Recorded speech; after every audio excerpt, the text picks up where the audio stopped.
Good evening, everybody, and welcome to Saturday Night Game Shows 2020 for episode 4 of the off-season, which is Quarren Stream number 3, and we are going to be playing DangerZone and Family Fortunes tonight. Let me find the camera. There it is. Thank you very much for that subscription, Matt the Ref. That's enormously kind of you for 8 months now. Thank you very much for that. That's very kind. And there's and Clive of Legend as well. 4 months. That's very, very kind of you. Thank you very much indeed. And to earlier subscriptions as well, Egg Fried Cheese. Thank you very much for that subscription and for your very kind sentiments. And more subbing as well. Thank you very much, Ash. And thank you, Egg. You're gifting subs there to Rubik. So welcome, Rubik, and thank you again for that, Egg. And thank you to Steve as well, who subbed earlier on. I think it must have subbed before, and then it automatically did it as soon as I turned on. Are you hype training me? We're at level 2. Oh, guys, you're awesome. Thank you very much for this. And all the hosts as well: Tipster, Ash, Cetra, Connor, I think, is hosting as well. Let me go through the chat and say hello properly to everybody. Thank you very much for all the love and all the subscriptions there.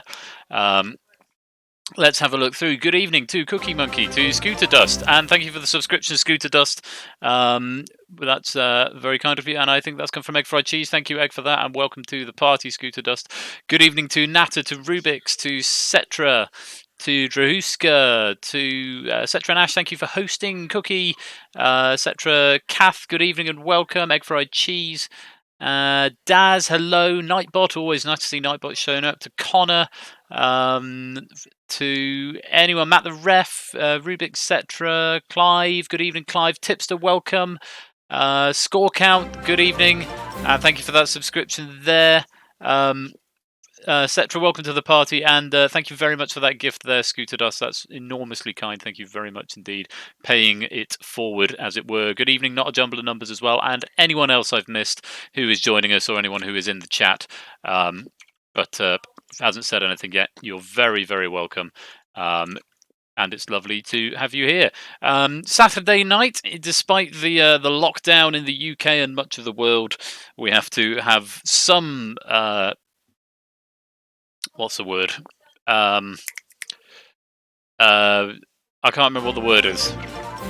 Thank you, Egg Fried Cheese, for that subscription to Drahuska there. Routine is the word I'm after. We have to keep some routines, and this seems as good a one as any to do, because we need to all make sure we're staying connected, since we are having to socially distance in person. If I'm very, very still, this is why. This is Persephone on me, who is on Persephone's chair, so she's by right should be here, but she's taken the liberty of sitting on my lap there. Penny, she doesn't speak. She's not very talkative, actually, are you? No, you're not. You're not a very chatty catty. But is she going to go? Would you like that? Was that nice? I don't know. I'm going to try and very gently move the webcam back. I could just leave it on the cat for the rest of the stream. That'd be fun. Anyway, it's been a funny old week, and if you're sort of victim, I think it's probably most of us, of this quarantine that's going around, 70 versus Whiskers. That'd be really good, Matt. That'd be quite fun to just sit and hiss at each other. Penny would certainly do a lot of hissing. Yeah, so if you've been affected by this lockdown, which I think is affecting most of us around the world, it's probably been quite a tough week. Not least of all because I've not been able to get to the barbers, and my hair is getting ridiculous now. As you can, I fear what it might look like when it comes out. So it's all getting a bit crazy. But there it is. I figured we needed some cheering up. So To that end, we're doing Family Fortunes as the second game because Family Fortunes is about as cheerful as it gets, really. So we'll play that after we've played Danger Zone. But first of all, we've got Danger Zone 5 brand new rounds, 25 brand new questions. And I'm aiming for something more positive tonight. It's not all current affairs and all isn't the world terrible, which it was last time when it all still seemed quite quaint. But now it's all getting rather serious. I thought we need some lightening up with the questions. So if you want to play Danger Zone, you will need to type the code into the chat in just a moment when I bring that up. I think that's about everything to cover at the beginning there. But thank you very much for all the subscriptions, all the follows, all the hosts, and welcome to the evening. It is Saturday night, the 28th of March. Shall we play some Danger Zone? I think we should. Right, if you want to play Danger Zone, you need to type either into the chat or to Persephone's Twitch bot that code, AXEHL, Axhole, sort of. Axe. And my axe. Lord of the Rings here there.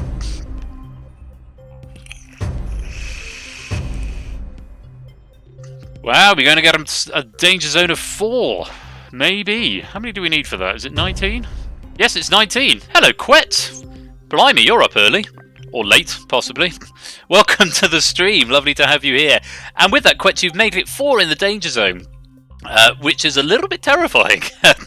And still 4 in the Danger Zone, but it's slightly less terrifying as Applecast joins in there.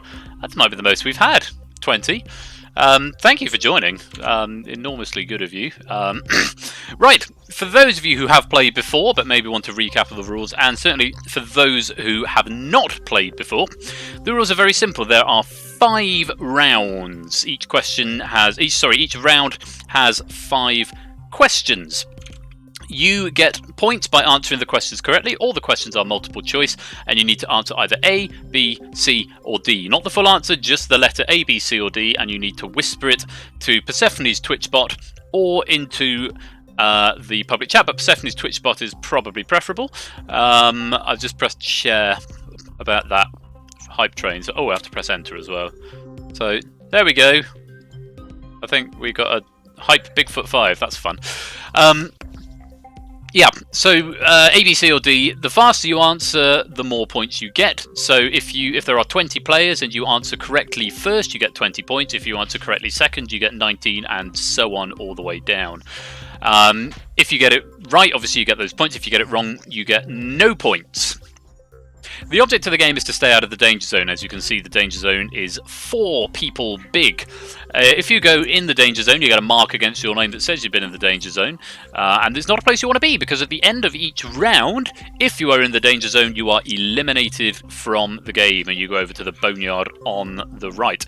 If you're fast, you're last. If you're wrong, you're gone. I like that, Matt the Ref. I need to remember that. That's going to be the, apart from the Let's Play Danger Zone, that definitely needs to be a thing. So yeah, that's all fairly straightforward. If at the end of the round you're in the Danger Zone, you go over to the Boneyard and you are eliminated from the game. The start of each round, you will get a bit of a clue as to what the round is going to involve, what the questions are going to be related to, and you have got the option of using a multiplier. If you type 3 exclamation marks in at the start of the round, then your multiplier is activated. That means all the points that you score for the current round will be doubled.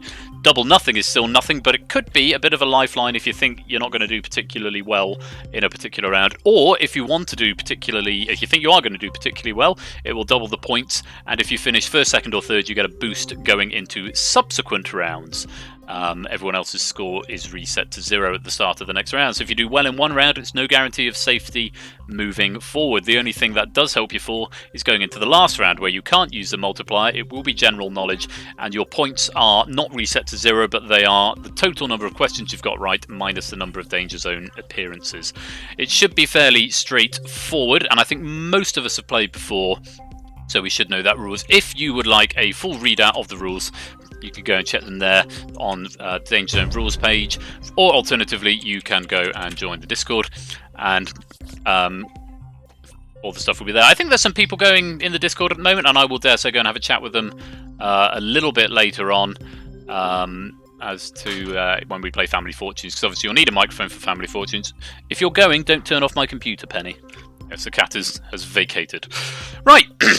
21 players, danger zone size of 4, which means that's final of 5, because means we'll have 16 players eliminated over the course of the game, which will leave 5 for the final.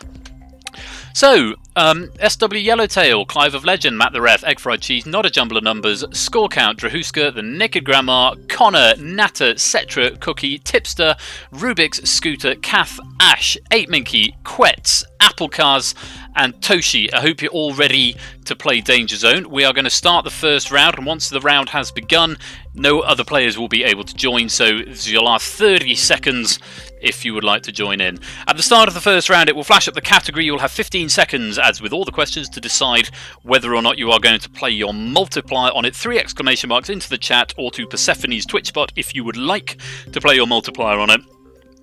Once your multiplier is gone, you cannot use it again. It is gone forever. You cannot use it on subsequent rounds, so use it wisely.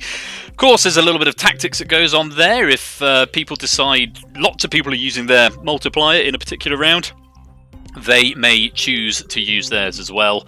Of course, it may be more beneficial to do that. So, you know, when you actually want to decide you're going to play your multiplier, if you want to throw people off, you might want to wait till close to the end of the 15 seconds before you play it. But remember, you've got to keep your eye on the chat, because as soon as the chat says that time is up, time is up. Thank you very much for that host there, Toshi. So yes, eyes on the chat is what you've got to do, and for the questions as well. Once the question is live in the chat, the question is live. I think we're not going to get any more players, so 21, which is very encouraging. Thank you for joining if you are here. We're going to have a look at this first category. If you'd like to use your multiplier, it's 3 exclamation marks into the chat. Let's have a look. The first round is All the Fun of the Fair.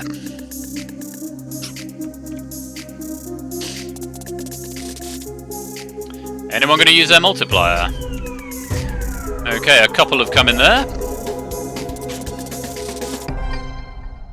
Okay, 3 people have activated multipliers here. Egg Fried Cheese, Drahuska, and Applecars. Your points will be doubled for this round. 3 out of 21 players, which means 18 players will not have, they'll just have regular scores, which means there's a maximum available for Drahuska, Egg, and Applecast of 42 points per question.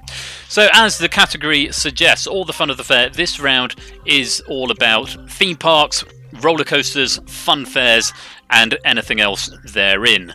That is the broad theme for it. A, B, C, or D is what you need, and remember, either type it to Persephone's Twitch bot or type it into the public chat. Persephone's Twitch bot obviously will anonymise your answer. Yes, Egg, I thought you might do quite well on this one. I know you're a bit of a theme park fan. We'll see. We will need to see. I'm on the white wine tonight, and I know it's a red wine glass. It's very embarrassing. We apparently don't have any white wine glasses, so there we go. Right, if everyone's ready, All the Fun of the Fair is round 1. Remember, it's A, B, C, or D, and you need to get it in before the bot in the chat tells you you're out of time. Keep your eyes on the chat, because that question may come up slightly ahead of the question coming up on the screen. Best of luck to all 21 players. If you're ready, let's play Danger Zone.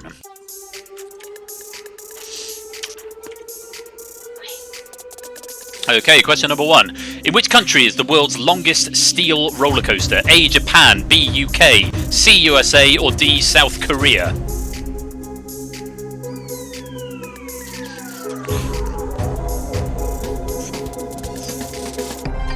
I think Steve said he does need to vacate towards the end of this round, so he's going to bomb out in round 1, so possibly why that didn't get an answer in time there. Matt, Egg, and 8Minky, the only other 3 players to get that one wrong. Everybody else managed to find the correct answer. What was that you were saying, Egg, about what was that I was saying about theme parks? That's the way it goes. Who was fastest? Ash the Bash for 21. Second was Clive for 20, and then Score Count was third for 19. Most of us knowing the answer there, but keep an eye on those multiplier players as well. The correct answer was A, Japan. There it goes, Japan, USA, USA, USA, UK, something else, South Korea for steel roller coasters. I can't remember what it's called. I did know earlier on, and I have since forgotten. So, straight to the top of the leaderboard, Drahuska with 30, followed by Applecast with 26, and then Ash is third with 21. Down in the danger zone, Egg Fried Cheese, Matt the Ref, 8 Minky, and Cookie Monkey. Even though it is only one appearance in the danger zone, that will count against you later on, so you want to get out of there as quickly as possible, but not to worry just yet, especially Egg Fried Cheese with that multiplier activated. 4 more questions to go to get out of the danger zone. Let's go on. Question number 2.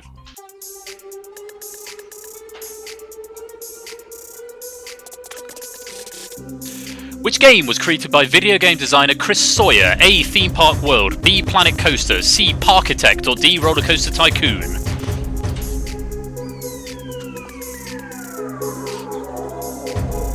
And I should just remind you, you go orange once your answer is confirmed, red if you've got it right, sorry, red if you've got it wrong, green if you've got it right, and white otherwise.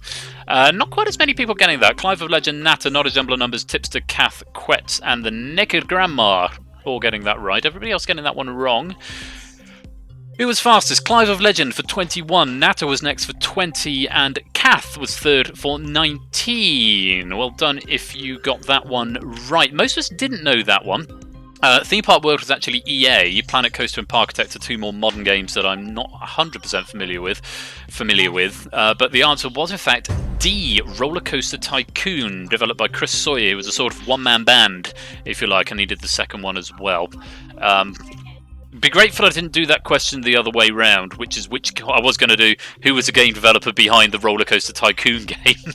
I decided to switch it round and go the other way. Although that might have been easier for some of you, I don't know. But let's look at the leaderboard. Clive of Legend is at the top with 41. Natter is second with 38, and Not a Jumble of Numbers goes into third with 33.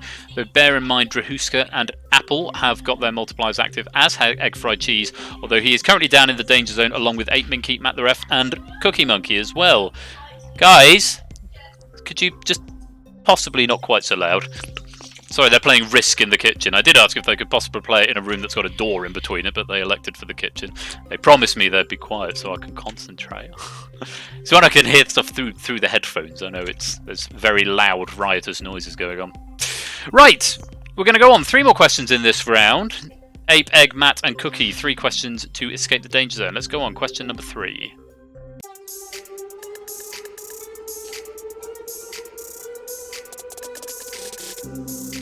Which of these cities is home to Disney World Resort? A. Paris, B. Tokyo, C. Orlando, or D. Anaheim?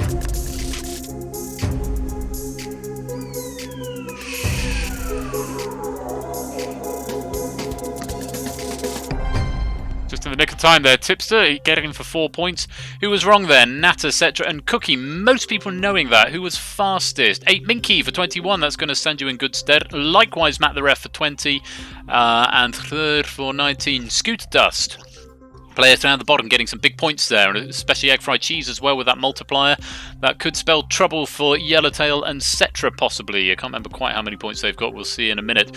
Of course, these are all cities that have got a Disneyland in them, or the other 3 rather are. Paris, Disneyland Paris, Disneyland Tokyo. Anaheim, turns out, is actually the city in California, where you've got Disneyland Park, as it is now, Disneyland Park, Anaheim, California. The answer there was, in fact, where Disney World Resort is C. It's in Orlando, Florida for Disney World.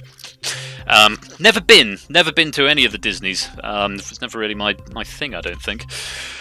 Who's at the top? Applecars 60, Clive of Legend second for 57, Drahuska third for 50. Down at the bottom, Matt the Ref is still in the danger zone with 28, Minky and Egg having escaped. Yellowtail is now in the danger zone with 15, as is Cetra with 9, and Cookie, who I think is AFK because he has to go.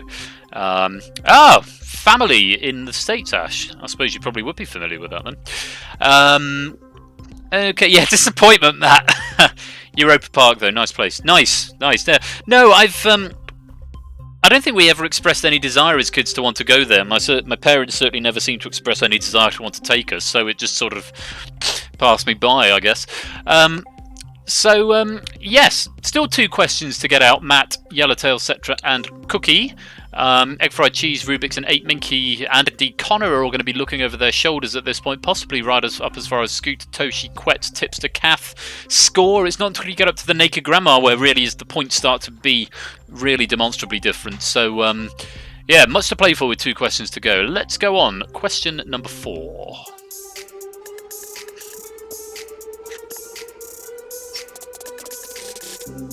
Flying Cutlass, High Seas, and the Blade are all types of what ride? A. Pirate ship. B. Simulator ride. C. Roller coaster. Or D. Ferris wheel.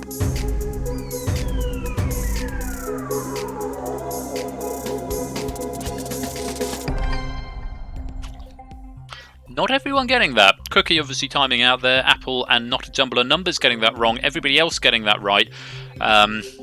Egg fried cheese getting that right pretty quickly as well, and with that multiplier that means big points. Who was fastest? Matt the Ref for 21, followed by Clive of Legend for 20, and then Egg fried cheese for 19, doubled up to 38. Yeah, it's a pretty easy question if you read between the lines a little bit, even if you're not familiar with them. The only one I know of is the Blade, which is at a theme park that I have been to, which I won't mention the name of because I'm pretty sure it's coming up in question 5 in some capacity, maybe.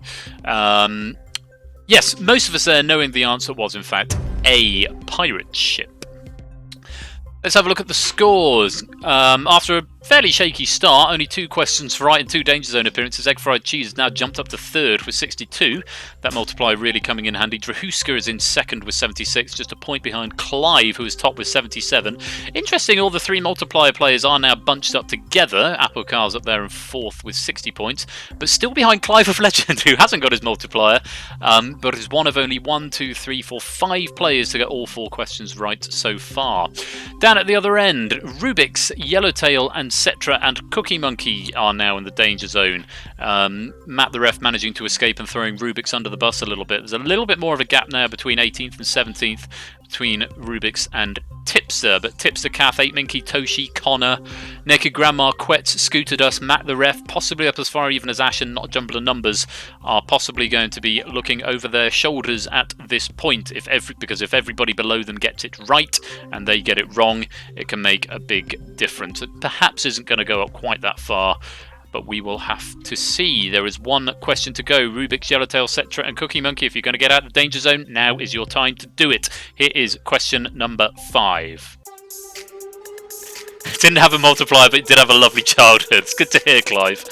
Question 5. Which UK theme park is the home of Nemesis, Rita, and Oblivion? A. Thorpe Park. B. Alton Towers. C. Lightwater Valley. Or D. Chessington World of Adventures? Everybody locked in. Top 5 are safe, confirmed by Matt. Ooh, that's a very mixed board, and Yellowtail getting that right could spell danger for Tipster. Tipster and Kath weren't tied, so it does look like Kath at least is going to be safe. Cookie, Cetra, and Rubik's. I think their fate is now sealed. It's just whether or not Yellowtail is going to throw Tipster into the danger zone. We will find out in a minute. Yes, which UK theme park home to the Nemesis, Rita, and Oblivion? Not to be confused, Nemesis and Nemesis Inferno. I've been to 3 out of 4 of those theme parks and ridden all of those rides except for Rita. I thought, well, have I? Maybe I have. No, I think I have been on Rita actually. Maybe I have been on all 3. That's the reason I avoided speaking about it in the last question. Who was fastest? Clive for 21, followed by Scorecount for 20, followed by Connor for 19.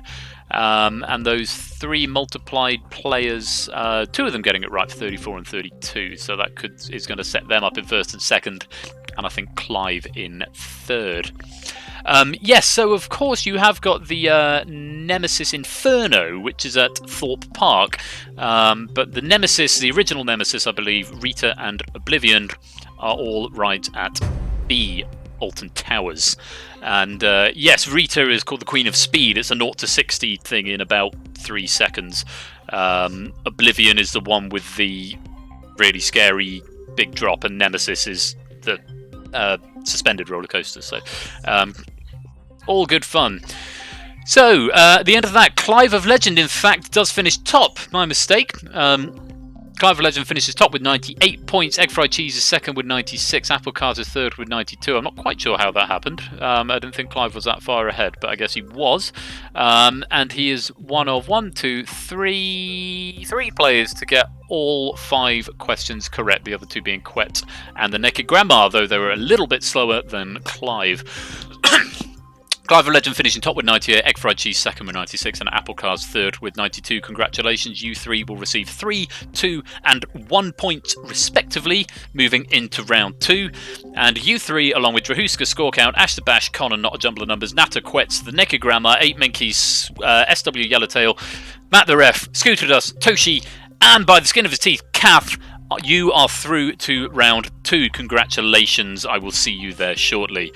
However, Tipster, it's always sad when it's a first Danger Zone appearance, and even more so considering you've actually got 4 out of 5 questions right.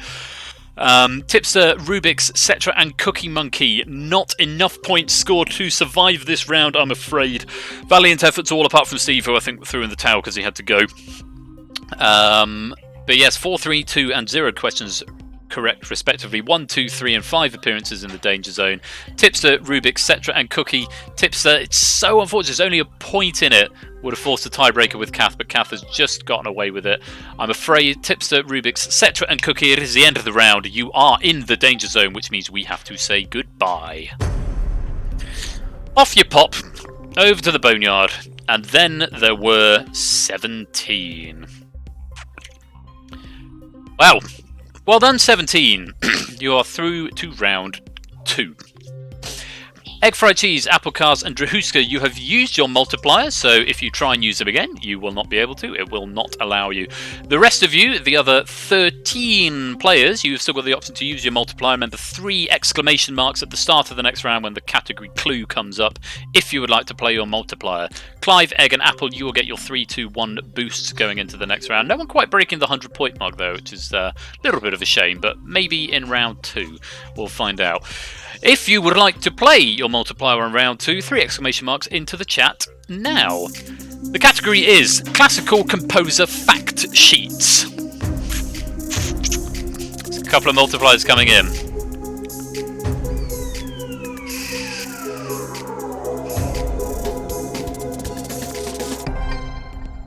Okay, 1, 2, 3, 4, 5. Multipliers have been activated there. Score, Yellowtail, Matt, Scooter, and Kath have all activated multipliers. Yellowtail, Matt, Scooter, Kath, and Score. Yes, just checking on what's correct on that. 5 out of 17, which means 12 players are unmultiplied. 5 will be multiplied. Don't forget those top 3 players have got that boost, so if they don't appear in the Danger Zone, even if they get it wrong, that will be why. Okay, Classical Composer Fact Sheet. As the name suggests, I will give you 3 or 4 facts about a classical composer. It will be facts that make it reasonably obvious if you're even peripherally familiar with composers. And you've just got to tell me who the composer is. Which composer am I talking about? It's fairly straightforward, even if the answers are not necessarily. The concept itself is quite straightforward.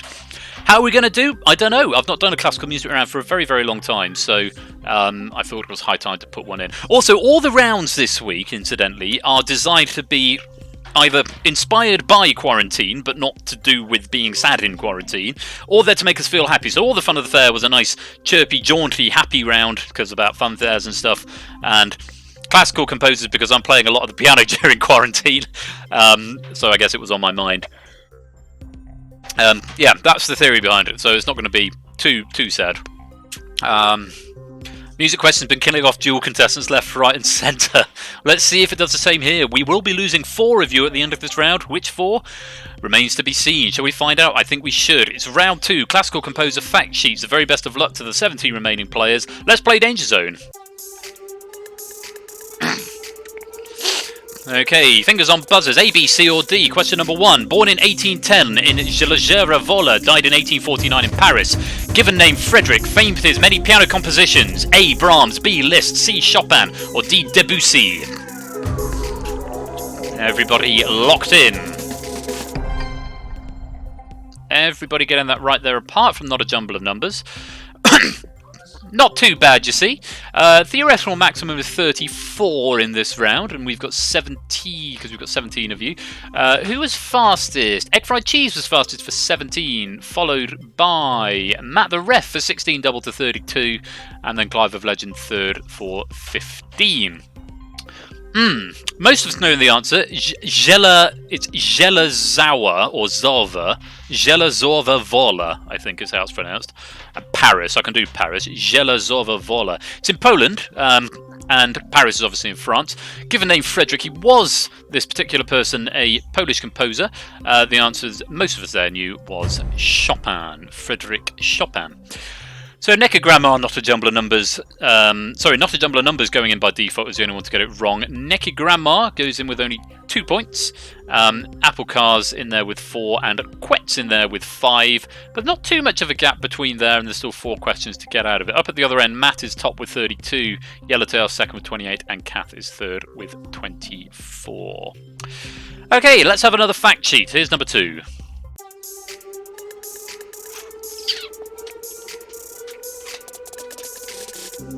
Born in 1770 in Bonn, died in 1827 in Vienna. Given name Ludwig, composed 9 symphonies. A. Beethoven, B. Mozart, C. Bach, or D. Handel.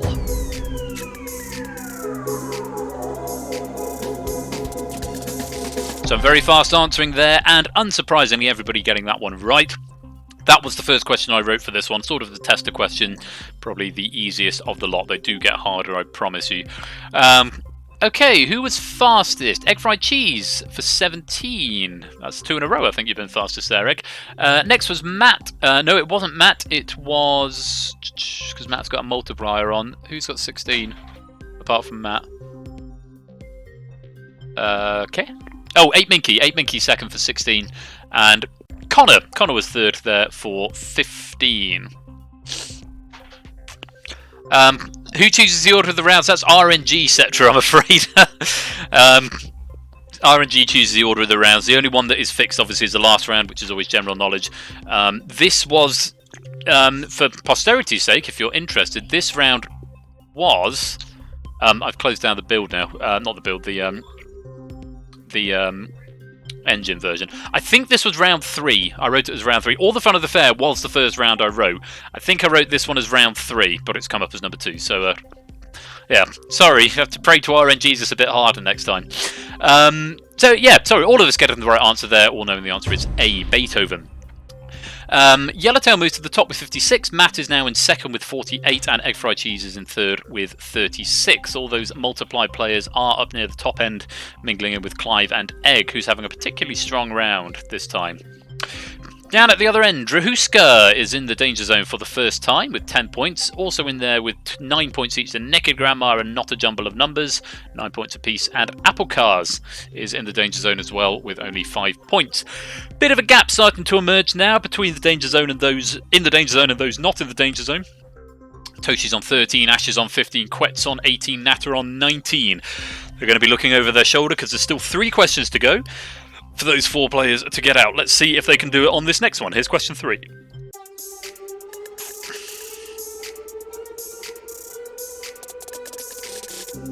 Born in 1873 in Starorushki Ozero, died in 1943 in Beverly Hills, given name Sergei. His second piano concerto was used in the film Brief Encounter.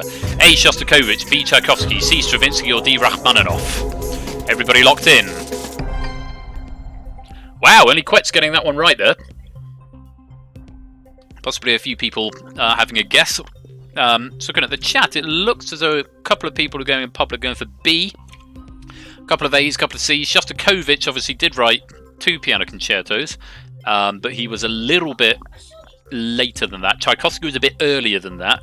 Stravinsky was... I think Stravinsky was later than that as well, but only just. I mean, they were all peripherally in the same, roughly the same time. The big clue there was if you knew it, the second piano concerto was used in the film Brief Encounter. I almost put as the clue there, I recently played the second piano concerto, but I didn't think that would help many people. The answer was, in fact, D, Rachmaninoff. So Quet's being the only one to get that right. That shot him up the board into 4th place, 35, just a point behind Egg, who is in 3rd with 36, Matt, who's in 2nd with 48, and Yellowtail, who's at the top with 56. Down at the other end, not much change. Drahuska, Not a Jumble of Numbers, the Necker Grandma, and Apple Cars all still in the danger zone. But now with only 2 questions to get out of it. Yes, Petr Ilyich Tchaikovsky, Dmitry Shostakovich, Igor Stravinsky, and Sergei Rachmaninoff are the for given names of those composers. Okay, 2 to go in this round. Who will survive? Who will fall? 2 questions. Let's have question 4. Top 2 are safe, according to Matt. It's good for you, isn't it, Matt? Here we go, question 4. Born in 1900 in New York, died in 1990 in New York, composed Fanfare for the Common Man. A. Benjamin Britten, B. Aaron Copland, C. Rayford Williams, D. Leroy Anderson. Everybody locked in? Only 3 people getting that. Ash the Bash, 8 Minky, and Kath getting that right. I told you they got harder, didn't I? Who was fastest? Ash the Bash for 17. Next was Kath for 16, double to 32. And then 8 Minky third for 15. Everybody else getting that wrong. It's not going to change much down at the bottom end, but it might do a little bit up at the top. Yeah, so these are all American, apart from Rayford Williams, who was British. The other 3 were American: Benjamin Britten, Aaron Copland, and Leroy Anderson. Leroy Anderson wasn't quite as late as that. He was... Oh, when did he die? 70s, I think. Benjamin Britten was... I don't know, a little bit earlier. Aaron Copland is actually the one this is referring to here, wrote Fanfare for the Common Man. Ba ba ba ba ba ba ba ba ba ba ba ba ba ba ba. So it's sort of trumpet-related questions, so it's possibly why Ash had a slight home team advantage there. It is a good track. It is a very, very good piece of music. I strongly recommend it to you if you don't know it. Aaron Copland's Fanfare for the Common Man. Okay, so Kath is now on top with 60. Yellowtail has now moved to second for 56. Matt has moved down to third with 48. So yeah, a little bit of change at the top. 3 players with the multipliers all at the top, and then Score Count and Scooter Dust a little bit middling on the board there. Oh, there's a ping. Rota Mazzozi, thank you very much for that follow. You're very welcome. Do stick around. You can't join this game because we're midway through, but if you stick around, we're playing Family Fortunes a bit later on. You should be able to join in with that.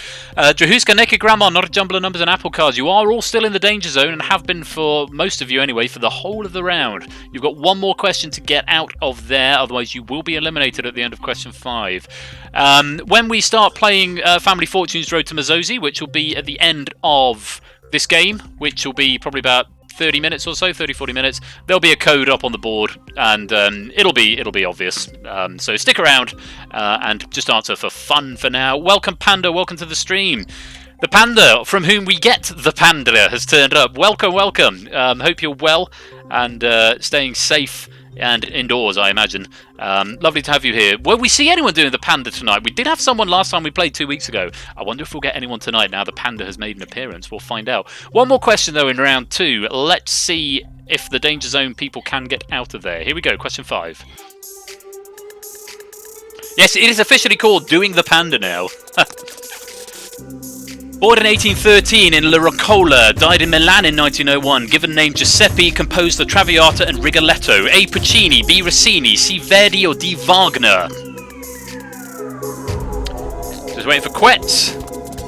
There he is.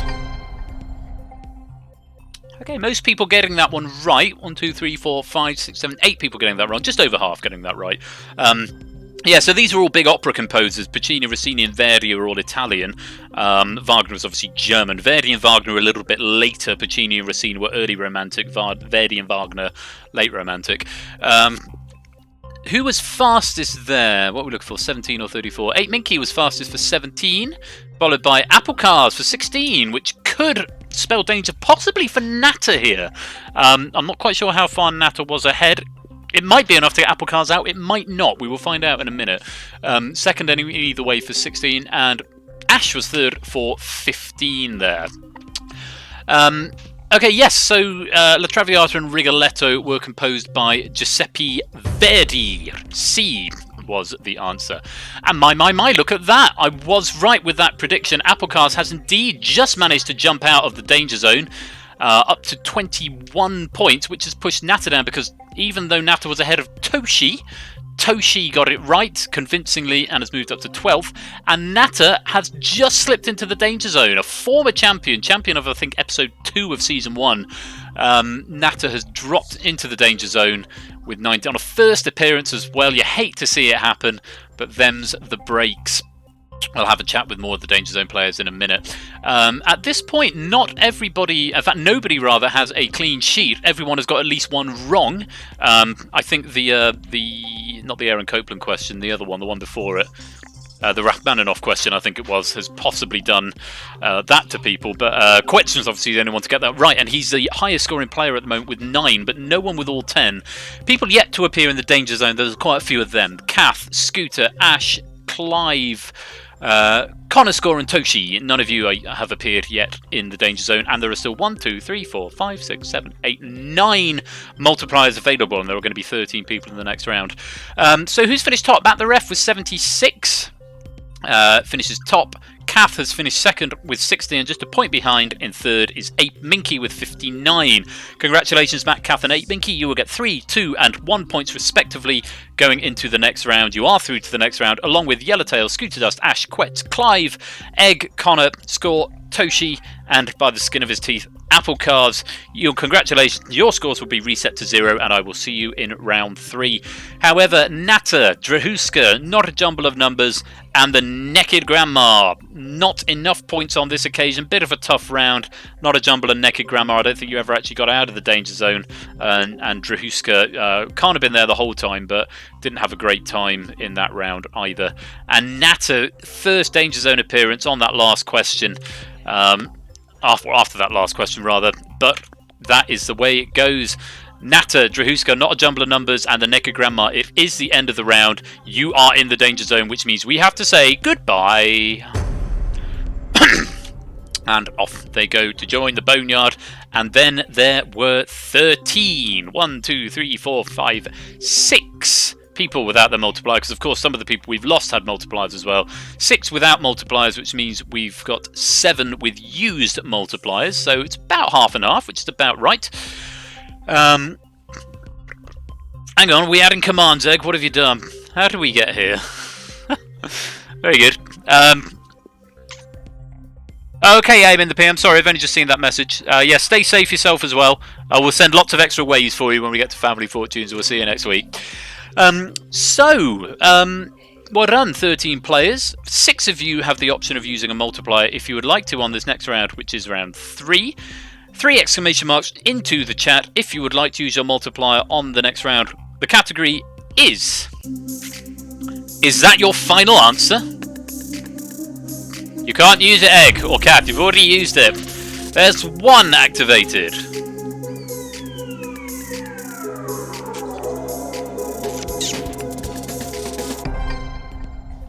Okay, just the 1. Just Connor electing to use his multiplier there. Ash is looking to deliberately troll people, I think. Either that or he's playing a very sneaky strategic game, but it looks like he's decided to pretend multiplier, at least 2 out of the last 3 rounds. So only 1 multiplier active there for Connor, so he will get double points for this round. Everybody else is on raw points, as it were. Interesting, we haven't had any de facto Danger Zones tonight, or even any ties, I don't think, so that's interesting. I think that doesn't happen very often. Hashtag raw points, yeah, I like that. So, is that your final answer? This is very simple round. The question is going to be a catchphrase from a TV show of some description, and you have got to tell me which show it's from. All right. It might be a quiz show like this one, obviously, Who Wants to Be a Millionaire? Is that your final answer? No, you can't use 50-50 or ask the audience, Matt, I'm afraid. Wrong game. Nice try. So yes, as always, A, B, C or D. Don't type the full answer. Connor has got it multiplied. Let's play round 3. The category is that your final answer? If you're ready, 13 players, very best of luck. Let's play Danger Zone.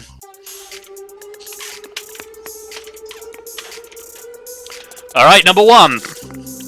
It's going to be Legend, wait for it, Dairy. A, Friends. B, Cheers. C, Brooklyn Nine-Nine. D, How I Met Your Mother.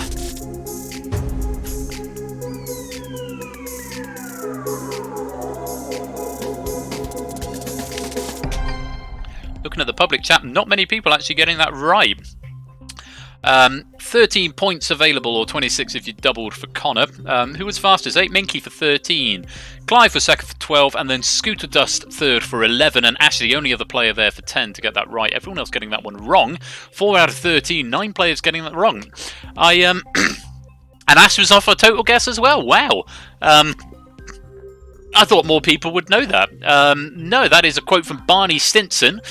It's going to be legend. Wait for it. Dairy. Legendary. And it's Barney Stinson, and it's from How I Met Your Mother. Yes, great show. Although that character in particular hasn't aged well. And you're right, Matt. I jinxed it after saying there haven't been any de facto danger zones. Now we get one of 6 people. 1, 2, 3, 4, 5, 7 people even. And for 3 of them, Connor, Score, and Toshi, that's a first Danger Zone appearance, so you've got that black mark against your name. Kath, Ash, Scooter, and Clive still yet to appear in the Danger Zone, so I wonder if that will change at some point. Let's look at the leaderboard. Minky is at the top with 14, Clive is second with 12, Scooter is third with 11, and Danger Zone Yellow, Quet, Egg, Connor, Score, Toshi, and Apple, all in the Danger Zone. But only 4 of you can be eliminated, so we're going to go on to question number 2 to see if we can get you out of there. Keep an eye on Connor, because he's got that multiplier active. Here's question 2.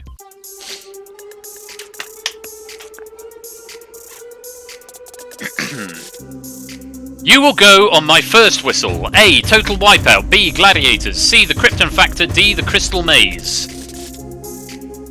Everyone locked in and pretty quick as well.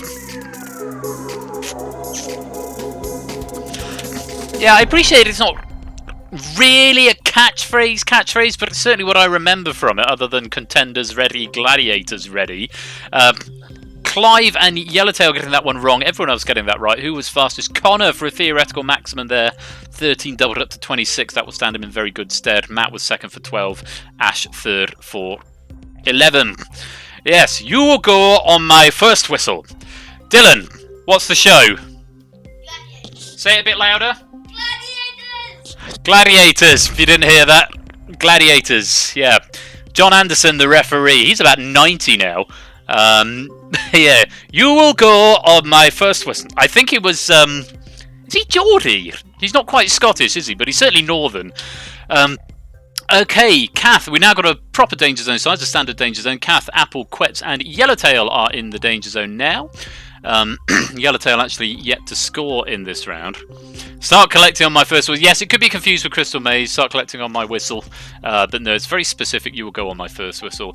Let's have a look at the other end. Connor is on top with 26. Joint second, 8 Minky and Ash with 21 apiece. And Scooter Dust now in a de facto third with 16. I just feel Crystal Maze would be a more passive comment than a proper gadget. Yes, that's a fair point, 8 Minky. He got sacked after the first season. Did he really, Matt? Oh wow, I didn't know that. I couldn't really get into the one on Sky One. The nostalgia factor, the retro factor had gone for me. Hello, Lingo Maniac. Welcome to the stream. Sorry you've not been able to get into this game, but do stick around. We're playing Family Fortunes afterwards. Okay, let's go on to... Yeah, please do, Matt. I'm interested in that. Let's go on to question number 3.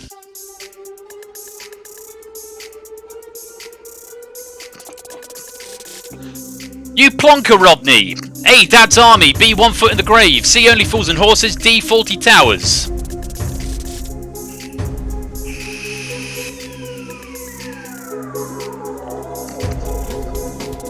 Everyone locked in? Not everyone getting it right, and for shame, Matt, the ref, the British person who had the name of a British city or British town in his name for the longest time, has managed to get this one wrong. You're forgiven if you're from overseas for this one, but Matt, what's going on there? I expected all the Brits to get that one right. Oh no, if you know him, you know him. If you don't, you don't. You plonker, you pelonker, Rodney. I put a meme of this into the Discord channel the other day, which, by the way, if you're not a part of... Oh, you typoed. Okay, fair enough. Oh, you're forgiven. Sort of. Yeah. I put a meme into the mainly meme section of the Discord the other day. Do go and check it out if you're not there already, which it was a coronavirus-related meme to this particular show, which most of us there knew the answer was, in fact, C, Only Fools and Horses. You stick a bunny in my pocket, I'll fetch the suitcase from the van. That's going to be around at some point. I'm going to sing the theme tunes to you, and you've got to tell me what it is. That could be one for later on in the year. I didn't check who was fastest there. My bad. Let's have a look at the scores. Connor is on top with 52. Ash is now second with 33, and 8 is third with 26. Dan in the Danger Zone, Applecast, Clive of Legend, Quetz, and Yellowtail. You've got 2 questions left to get out of the Danger Zone. It is quite tight there because you've got Matt, Toshi, and Kath. All of them are only 1 point ahead of Apple, who is on 14. Those 3 are on 15 and only just clearing the Danger Zone. Then Scooter, Score, and Egg all on 20. So that could be a couple of wildcards with 2 questions to go. They're going to need a solid performance to stay completely safe. You play the recorder, Quetz. New viewership records, absolutely. Okay, 2 questions to go. Let's try the next one. Here's number 4. Remember, we are going to lose 4 of you at the end of this round. Which 4 is it going to be? Question 4. Computer says no. A, Little Britain. B, The Fast Show. C, That Mitchell on Web Look. D, A Bit of Fry and Laurie.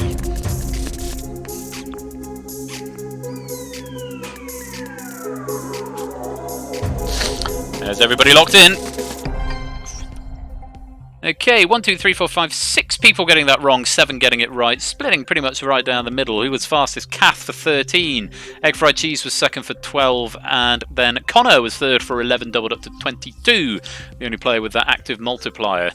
Clive and Quetz both getting that right, so that could get them out of the Danger Zone, depends how Toshi and Matt did.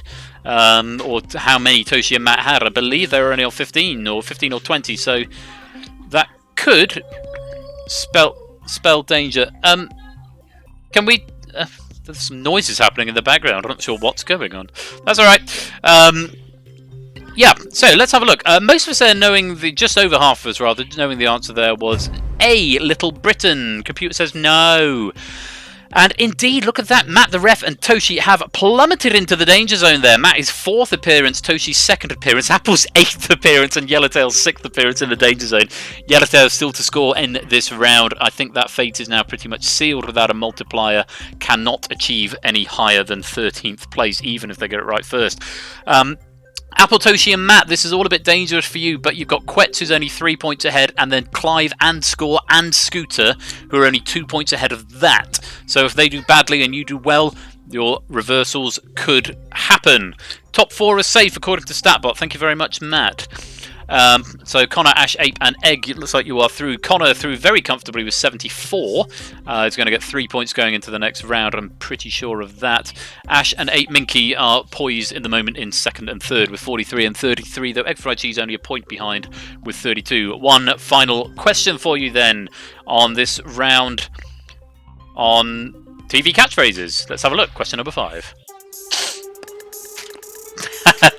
Thanks, Egg. Here we go, question 5. Good night, John Boy. A, Little House on the Prairie. B, Happy Days. C, The Brady Bunch. D, The Waltons.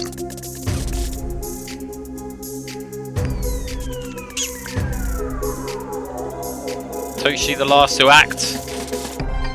And just out of time there, Toshi, I'm afraid. Only 4 people getting that right. Connor, Ape, Scooter, and Quetz. Which means the fates of the players in the Danger Zone are sealed. Matt, Toshi, Apple, and SW Yellowtail. We will be losing you at the end of this round. I wonder what's going to happen at the top. We'll have to have a look. 8 Mickey was fastest for 13. Connor was 2nd for 12, double 24.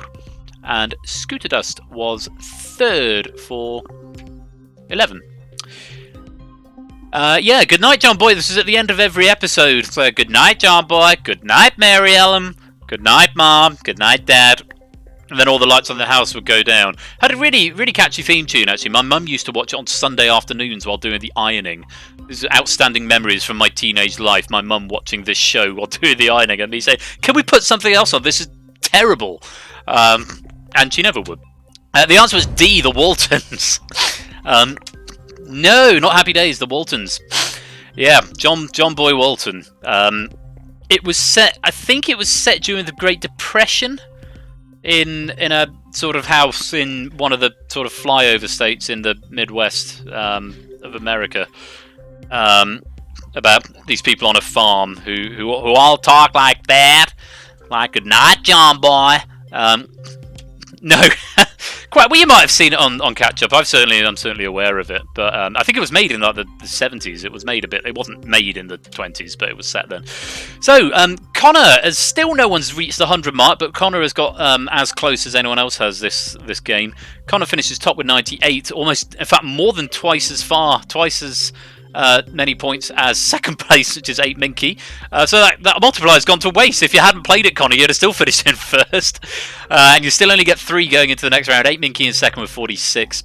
Ash the Bash in third with 43. They will get 3, 2, and 1 points going into round 4. Congratulations, you 3. You are safe into round 3, along with Egg Fried Cheese, Scooter Dust, Kath, Quetz, Score, and Clive of Legend, whose scores will reset to 0. Congratulations, you are safe and through to round 4. I will see you there. However, Matt the Ref, Toshi, Apple Cars, and Yellowtail. Yellowtail really not getting much luck on this round at all. And Matt, Toshi, and Apple, there's still a sizable gap between you and safe for the Danger Zone. Well played to get this far, but sadly, it is the end of the round. You are in the Danger Zone, which means we have to say goodbye. Off you pop, Matt. Into the boneyard with you. Right. And then there were 9. It feels weird having 9 in round 4. Still big points available. Ape, Ash, Quetz, and Clive. You have got your multipliers available. It's still just about half the pack. It's been about half right the way down from round 2 onwards. If you want to use it, 3 exclamation marks into the chat when the category is revealed. Obviously, Connor, Egg, Scooter, Kath, and Score, you have used yours. At the end of this round, we will lose another 4 players. And we will have 5 people then to battle it out in the final. Still 2 players, Ash and Scooter Dust, yet to appear in the Danger Zone. Can they keep that clean sheet? We'll find out. 3 exclamation marks for the 4 of you if you want to use your multiplier on this next round, which is board games. Quetz isn't wasting any time.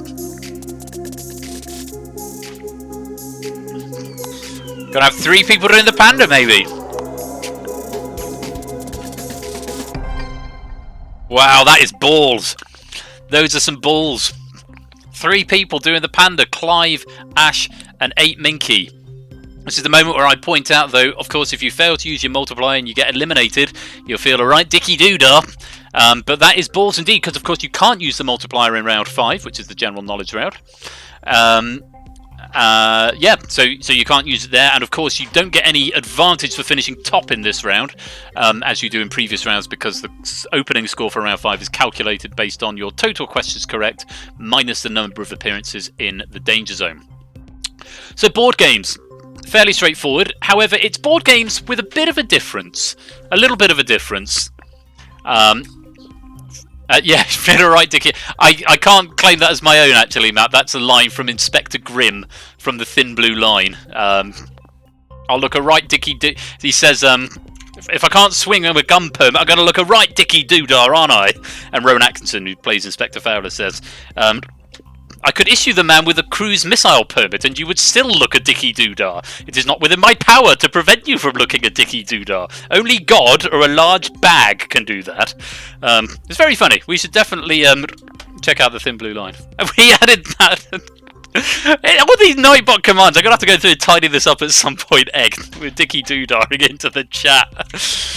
Dicky Doo, you'll feel a right Dicky Doodah. Very good, very droll. So yeah, board games with a bit of a twist. Connor, Ape, and Ash are already off the mark with 3, 2, and 1. Egg, Scooter, Kath, Quetz, Score, and Clive. You are all in round 4. 3 of you are doing the panda, and I doff my caps to you. There is no reward other than bragging rights. 4 of you are going to be gone at the end of this round. 5 of you will face the final. If you're all ready, the very best of luck to the 9 remaining players. Let's play Danger Zone. Good evening, Kanoko the Cooper. I hope you can stick around. We'll play Family Fortunes in a little while. Question 1. In the Simpsons edition of Cluedo, which character represents Mrs. White? A. Waylon Smithers, B. Sideshow Mel, C. Ned Flanders, or D. Mo Sislak? 5 seconds. That's one of my favourite questions. And Clive just timed out there. Bad luck, Clive. You were not prepared for that. Cluedo or Clue, depending where you're from. Yes. So one of those plays Mrs. White. It was represented by the white token who was wearing the maid's outfit. So yes, if I remember this, no, Homer wasn't mustard. I think Krusty the Clown was mustard. Bart was plum. Homer was Homer green? Or maybe Homer was mustard and Krusty the Clown was green. Anyway, Lisa was Miss Scarlet. Marge, I think, was Mrs. Peacock. Homer was green, thank you, Lingo Maniac. So yeah, but who was Mrs. White? Who was fastest there? 9 points available. Egg fried cheese was fastest, followed by 8 Minky for 8, and then Kath for 7. Though of course Quet's getting that right and doubling up gets him 12 and will put him to the top. Connor, Ash, Score, and Clive failing to find a correct answer there. We'll go straight into the danger zone. The correct answer there was in fact A. Wayland Smithers. Yes, if you don't believe me, go and Google it. Simpsons Cluedo. Smithers played Mrs. White. In fact, I'm going to do that, actually. Simpsons Cluedo. No, Homer's plum. Or green. Possibly green. Oh, no, green. There we go. Green, Peacock. Yeah, Krusty is mustard. I thought it was. And then Bart, Peacock. Bart, plum. Lisa is Scarlet. And then Mrs. White is Wayland Smithers. Let's just bring this up. If you wanted to have a look at what I am looking at. Hang on. Found the right channel. I've only got one monitor. There are several versions. But that's the one I based it off of. So yeah, maybe that's a little bit...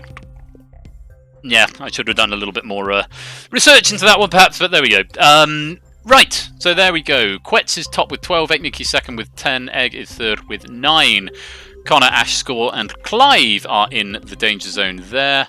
4 questions to get out, and with Ash going into the danger zone there, that means Scooter Dust is the only player so far in the entire game to avoided the danger zone all the way through. I don't think Scooter Dust actually finished on top at all, but playing a consistent, solid middle game, which is what this requires, this game, to get through to the end.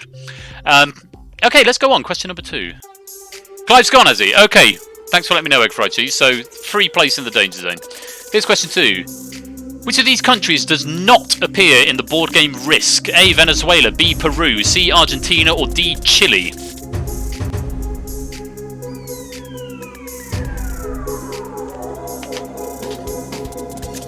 It does appear as though we have lost Clive. 8 Minky, the only person to get that right there, and will get 9 points. You ask the family downstairs. I can ask the family who are right behind me playing Risk at the moment. Megs, is Venezuela on the Risk board? Is Peru on the Risk board? Yes. Is Argentina on the Risk board? Yes. Is Chile on the Risk board? There you go, in case you didn't know the answer, it was D. Chile, and they're playing it right now behind me. So, with 8 Minky getting that right, he's going to take the top spot with 19. The rest of the scores are going to be unchanged. Quet's obviously slipping down to second with 12. Egg in third for 9. Connor, Ash, Score, and Clive still in the danger zone. I haven't actually checked who's on the leaderboard. I think is Scooter Dust a former champion? No, I'm thinking of Storm. Storm Vision. Let me check our danger zone leaderboards and see how we're getting on. I didn't update last week's because it was an off season. So who's still in play? Who's won before? Clive has won a few times. Scorecount, of course, won the pilot and never since. Connor has not won, but did Connor win a couple of weeks ago, maybe? Possibly, I might be making that up. Scooter, Kath, Egg, Quetz, and 8 Minky, to my knowledge, have never won. Connor did win 2 weeks ago, so the only former champions, Score, Connor, and Clive, are all currently in the danger zone. So we could be on for a new champion this week. Yeah. Egg's never made it to general knowledge. I know Ash has only made it to general knowledge once, and Quetz I don't think has played before. So could be on for things could be about to change. Let's go on. Question number 3.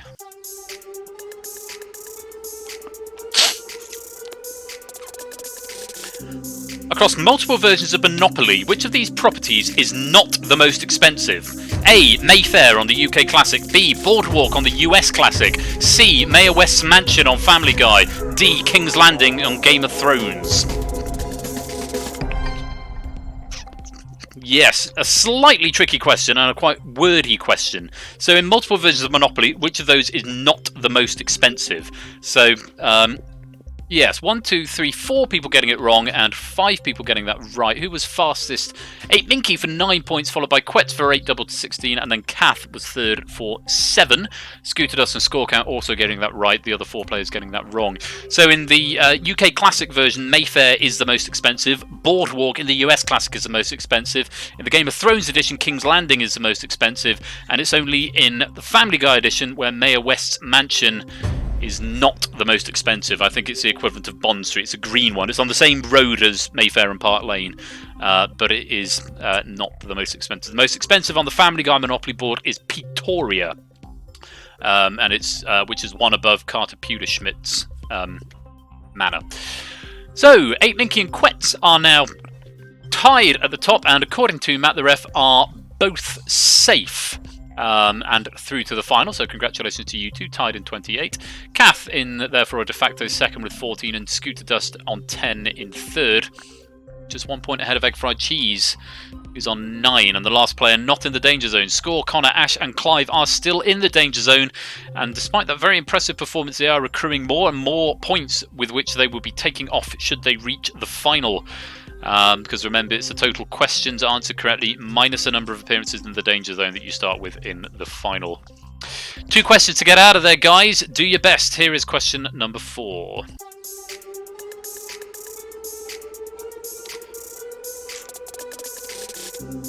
What was the name of the chess computer that beat Garry Kasparov in May 1997? A. Deep Thought, B. Deep Blue, C. Watson, or D. Dave? Everyone I think who is still active is now locked in. And yes, to answer that point, Yellowtail, there are a lot of danger zone appearances in this game because I think we've had more opportunities, if you like, to get into the danger zone, because the danger zone has been that much bigger than it usually is. Normally we only hit 3 at the most. It's very rare for us to get to 4. In fact, this might only be the first or second time we've done it. All of us who are still active, I believe they're getting that correct. Imagine if the computer was called Dave. That'd be marvellous, wouldn't it? The fastest there with Ash the Bash for 9, Connor was second for 8, and 8 Minky was third for 7. Quetz can only get 8 from that, doubled up from 4. So that could have a little bit of difference, with Egg only getting 2 and Scooter only getting 3, and the players below them all getting higher than that in the danger zone. This could be interesting. All of us there knowing the answer was in fact B, Deep Blue. And yes, indeed, with that, Egg Fried Cheese has tripped into the danger zone. Score Count has managed to escape by a point. But this is all incredibly tight now. We've got Quetz back on top with 36, 8 Minky in second with 35. And then Kath is sort of safe in third with 19, but not totally safe. 9, 8, 7, 6, 5. Actually, no, Kath is safe now. I believe 9, 8, 7, 6, 5. Yes, because they can't all get there above, I don't think. So I think Kath is safe, according to my maths. No, I think Kath is safe as well, because the players below Kath can't all push him down. Oh no, hang on, because if Scooter gets 9 and Score gets 8 and Kath gets it wrong, then yes, he will. No, I beg your pardon. And Egg gets 9. Yeah, basically Kath isn't 100. It's unlikely, but no, Kath could theoretically still go out. But below that, it's tight as an Italian tenor's trouser button. It really is. Scooter and Score are out of the danger zone for now on 13 and 12, but then 3 players who are still actively fighting in the danger zone are on 11, 11 and 10. Egg, Connor and Ash. This could go any way. It depends very much on how Scooter and Score perform on this, and how quickly Ash, Connor and Egg can answer this question. Can they escape? Are they going to take a gamble, or are they going to read it through and take their time? No multipliers to think of. One more question. Very best of luck to you all. Here is question number 5.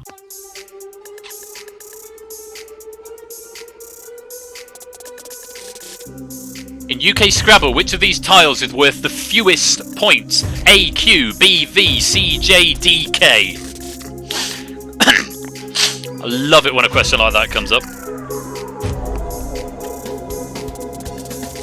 I'm not sure if it's fewest or least. Wow! I've beaten all of you! All of you failing to find the correct answer, or rather none of you finding the correct answer to that question. In UK Scrabble, which of these tiles is worth the fewest or least points? There's nothing to report because you all got it wrong. No stats required. so we know what the outcome's going to be. Just to elucidate the answer, Q is worth 10, J is worth 8, K is worth 5, and V is worth 4. So the correct answer there was B, V. And no changes to the score, so Quetz finishes on top, although it's sort of academic who finishes first, second, third in this case. But Quetz is top with 36, 8Minky is second with 35, Kath third with 19, Scooter Dust fourth with 13, and Score Count by the skin of your teeth in fifth with 12. Congratulations, you 5, you are through to this week's final. Well done, we will see you there, and we will look at the points you're going to start with in just a minute. However, Egg Fried Cheese tripping at the last hurdle. Connor again just a point shy. Ash 2 points shy, and Clive of Legend, who I think is AFK. But even so, that's 2 former champions going out in round 4. Connor, who won 2 weeks ago, and Clive, who won quite a few games in season 1. And Egg, who mentioned earlier, has never reached the final, and Ash, who's only done it once. It's not going to happen this time. I'm afraid, Egg, Connor, Ash and Clive, you've put up a great fight all the way through this, but unfortunately you've not done enough to get through to the final. And Ash, I don't think I need to point out that if you played your multiplier, you'd be in 3rd place right now. Oh, did I just do that anyway? I did. Whoops. My bad. Them's the breaks for doing the panda. Likewise, Clive, although 00 is still 0. 8Minky having a great time doing the panda, the only one who can claim the bragging rights for it. Yeah, rip that. No shame in going in brave. No, quite right, Ash. Anyway, Egg, Connor, Ash and Clive, a valiant effort. Well done for reaching round 4, but the final for you this week is just not to be. It is the end of the round. You are in the danger zone, which means we have to say goodbye. Off you pop. Now, to the final then. And then there were 5. Quetz, Ape, Kath, Scooter and Score Count. Congratulations on making it through to the final. It's a place where not many people can say they've been. I mean, a lot of people have over time, but not every week. It's very inconsistent, this game. It's not very often you get people coming back week in, week out in the same final. With the exception of Thalcott. Thalcott does very well at this game. Now, here we've got Score Count, who won the pilot episode of Season 1 way back when. Scooter Dust on a first appearance. Kath, who's only played a few times before. 8Minky, who's only played a few times before. And Quet, I don't think has ever played before. Maybe he's played once or twice a few times back. Kath, is it your first time as well? Congratulations. Hello, Ozzy. Are you coming to say hello to the stream? Ozzy? No? Okay, he's going to stand there like a lemon. Well, congratulations, whether it's your first time or your 50th time in the final. Congratulations on making it through to the final. Now, the final works in a little bit of a different way. 8Minky, you can't use that multiplier. You have now lost it, but well done on doing the panda and finishing where you have. The points you get at the start of the general knowledge round, it's all general knowledge this, the points are going to be equal to the total number of questions you've answered correctly, minus the number of times you've appeared in the danger zone. So really important to stay out of that danger zone. Scooter, that's the only player not to do that in this game. So Quetz, with 16 points correct but 4 Danger Zone appearances, will start with 12. 8Minky, 16 correct answers and 2 Danger Zone appearances, will start with 14. Kath, 13 correct answers and 1 Danger Zone appearance, will start with 12. Scooter does 13 correct answers, no Danger Zone appearances, will start with 13. And Score Count, 10 correct answers, 4 Danger Zone appearances, you will start with 6. So it's a bit of a uphill struggle here for you, I think, Score Count, but remember you have got 5 points available per question for a maximum of 25 available. Go and do what you're supposed to be doing, please. But hold fire, stream, before the final.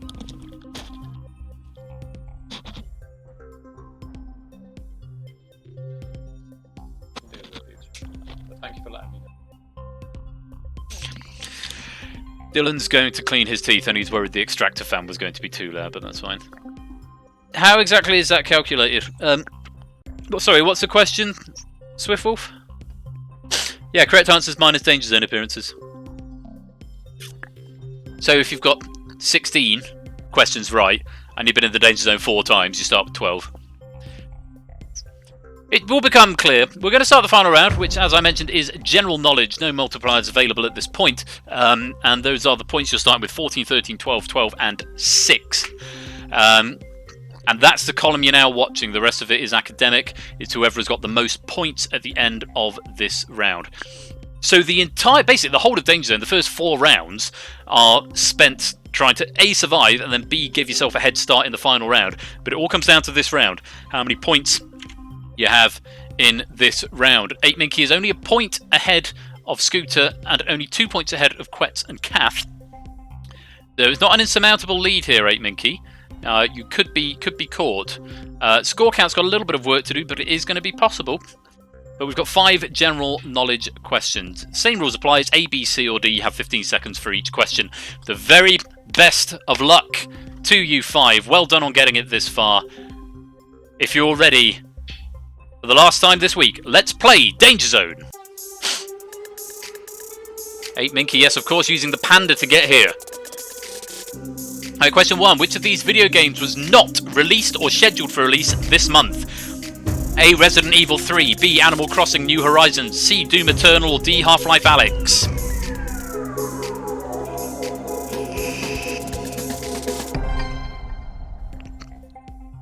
Oh, 8Minky getting that one wrong.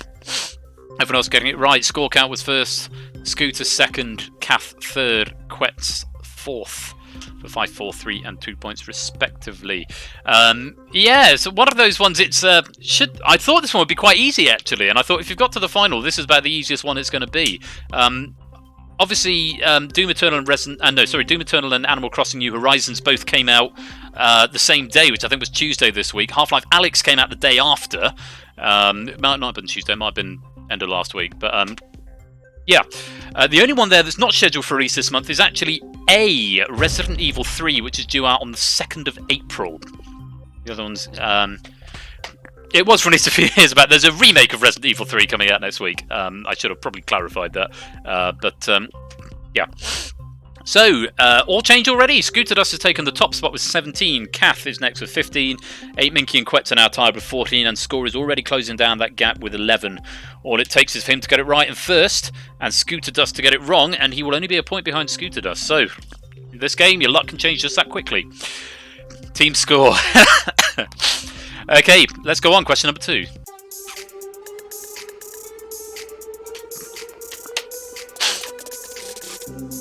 The Bay of Bengal functions as the mouth for which of these rivers? A, the Yangtze, B, the Nile, C, the Amazon, or D, the Ganges?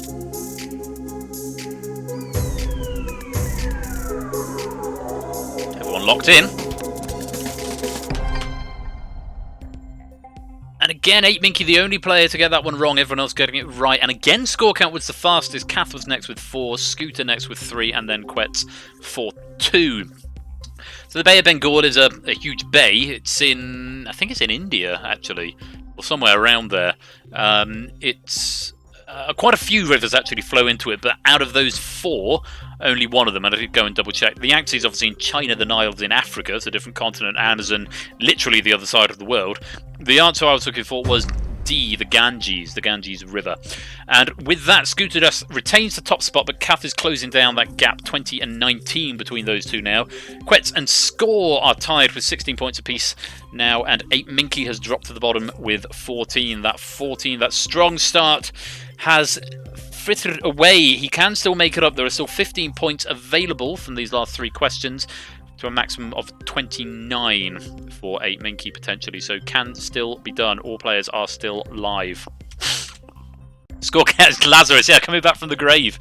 Could be. I don't want to speak too soon. We've got 3 questions to go. Let's find out what's next. Here's question 3.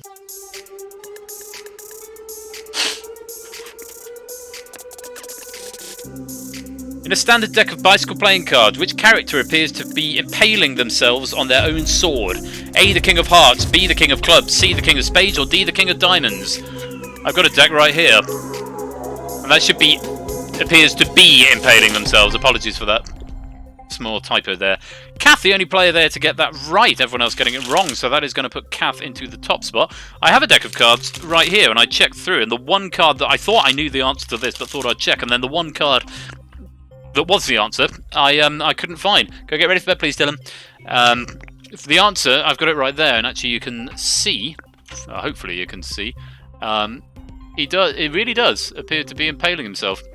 And it's, I'm going to press spacebar on Twitch. Yeah, it is indeed the King of Hearts, impaling himself with his own sword. If you claw to second, that'd be nice as well.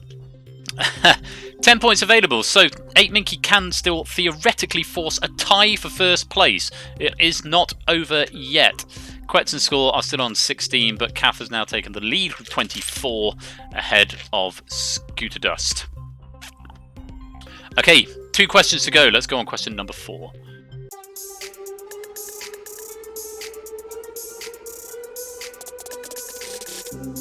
Who won the FA Cup final in 2019? A. Watford, B. Manchester City, C. Wolverhampton Wanderers, D. Brighton and Hove Albion.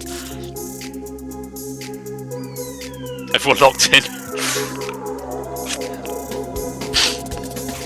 Sports ball, yeah, I haven't put a sports ball question in for a very long time. And, yeah. I'm not going to lie, yeah, Matt knows the answer to this, I'm not going to lie.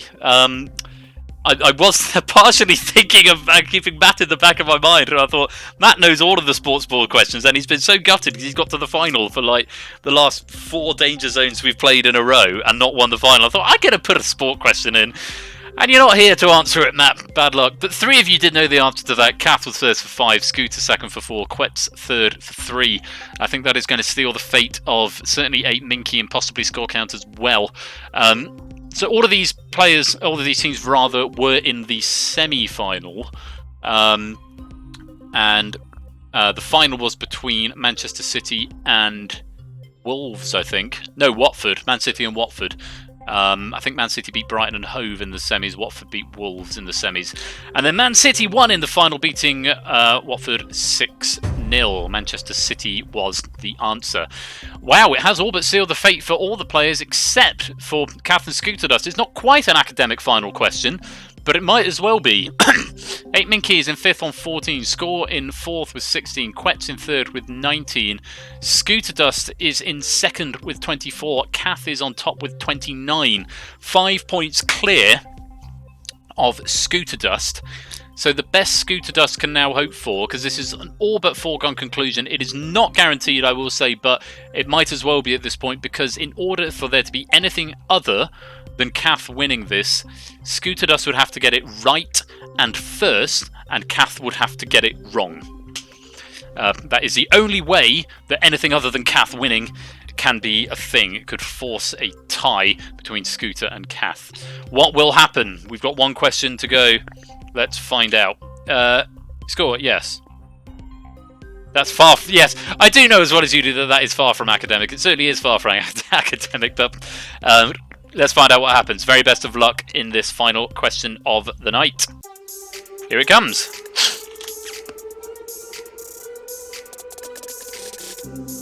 Where in the body would you find the quadriceps? Scooter Dust has answered first. A, the arms. B, the back. C, the legs. D, the neck. All players locked in. Scooter Dust was first. Kath was last. Scooter Dust has got it right, and so has Kath. So it's going to be a tighter margin than we initially thought, but that is the result there. Hello, darling. Do you want to come say hello? Maybe after. Let me finish up the game. So everyone there, apart from Score Count, knowing the answer to that, the quadriceps are found in C, the legs. Kath taking the time there to definitely think through that question, make sure they got it right. Scooter Dust did close down that gap a little bit, but not enough to win. So, at the end of Danger Zone this week, in 5th place with a very respectable 16 points and a pretty good comeback there, though not quite enough. Total of 12 questions, 4 Danger Zone appearances, it's Score Count. Next, with 17 points in the final, a total of 17 questions out of 25 correct, and 2 Danger Zone appearances. 4th place is 8 Minky. Next up, 23 points in the final round, 20 out of 25, the most questions correct in the game, 20 out of 25, 4 Danger Zone appearances, however, and a score of 23. In 3rd place, it's Quetz. 2nd place, with the only player not to appear in the Danger Zone at all this game, but only 17 questions correct in the entire game, 29 points in the final. 2nd place is Scooter Dust.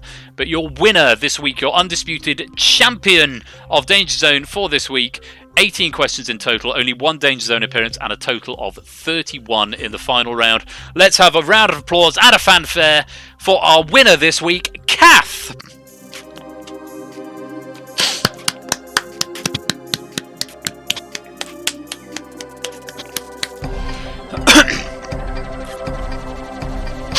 Whoosh. Fanfare.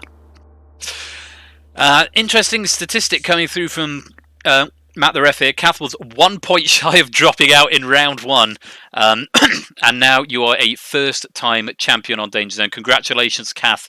Your name will be immortalised somewhere at some point when I get to redoing the DangerZone scoreboard as the champion for this week. So there we go. DangerZone. Well done, Kath. A nice fanfare for you on her first-time appearance. Yeah, Kath 7th. Car 7th. I call you Kath because it looks like Kath with a 7 in the middle. But I suppose it probably is Car 7th, actually, Natter, isn't it? Anyway, Mrs. Flush is here. She's come to say hello. Would you like to say hello to stream, darling? Hello. Have some headphones. I'll say hello. Hi, guys. Good game.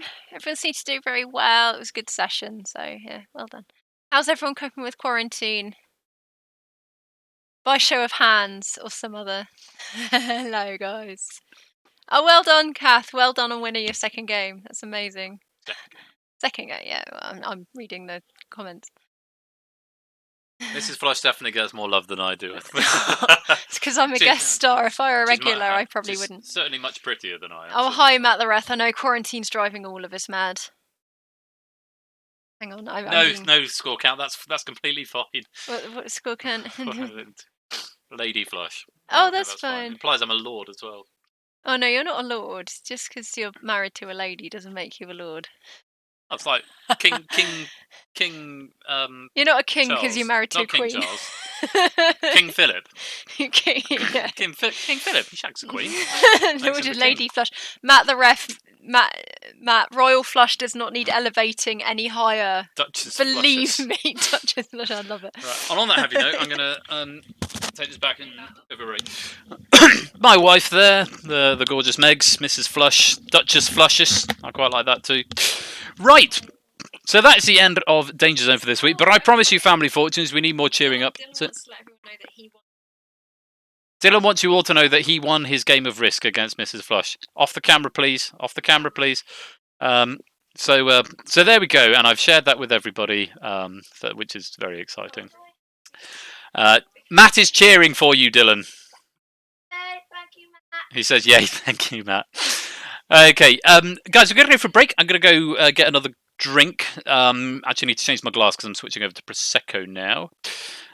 This bloody game show's the worst. Oh, I'm sorry, such. Well, maybe come and play some Family Fortunes in a minute. So yes, that's what we're going to do after. We're going to go for a break. We'll come back. We'll do adverts and stuff and promo things, and then we will play Family Fortunes. I'm hoping I've got the sound all ready and set up and ready to go. So sit tight. Don't go anywhere. We'll go get yourself another drink. I'll be back in 5 or 6 minutes, and we'll have some Family Fortunes. Congratulations again to Car the 7th, and I will see you in a few minutes' time.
Crazy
Good evening, everyone, and welcome back. Welcome to Family Fortunes.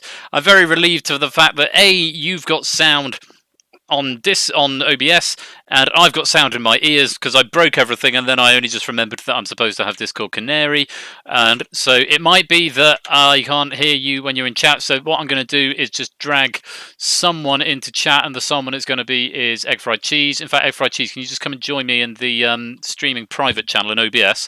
Hi. Can you hear me? I can. Excellent, I can hear you as well. Good. Have you got game audio through Persephone, or are you not doing it? Does everybody want to wave again? If we wave again, then I'll play the audio again. Well, I've pressed play now, so let's do it again. Hopefully you can hear this. Persephone's muted. Yeah, she should be. Can't hear it in stream, but I can hear it in stream. You can hear it in stream, yes. But not in voice. What happens if I unmute Persephone? How about now? You've got it now? Yep. It's not doubling or anything? Nope. Sounds good. Awesome. Thank you, mate. No worries. Good evening, everybody, and welcome to Family Fortunes. And could everybody hear egg in the stream is the next question. That's the question I forgot to ask. Could you hear egg in... You hear everyone? Yes, wonderful. Amazing. I love it when a plan comes together. So, my wife is here with the dog. Miney, who's this? Is this the stream? Miney, who's there? Who's there? Who's there?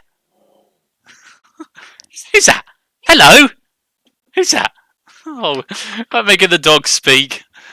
She barks when we say who's there. Who's there? Miney, who's there? Who's there? No, she doesn't want to do it now. She's doing a bit of a speak. Who dis? Yeah, who dis? Who dis, says Hermione. Anyway, welcome to Family Fortunes. We're just going to play the one game tonight because we've had quite a lengthy DangerZone session, but I feel we all need cheering up, and this is one of the cheeriest games there is. The dog isn't your puppet. Oh, but she is, Car the 7th. Car says the dog isn't your puppet. I said, oh, but she is. That's what she thinks. You won't know who dis. Quite right.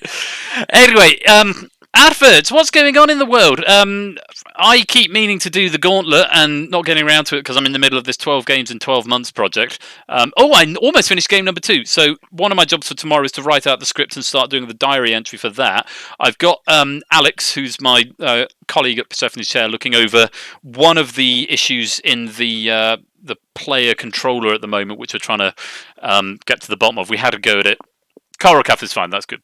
We're trying to get to the bottom of it, and it's something that Score came up with, and he briefly tested it the other day.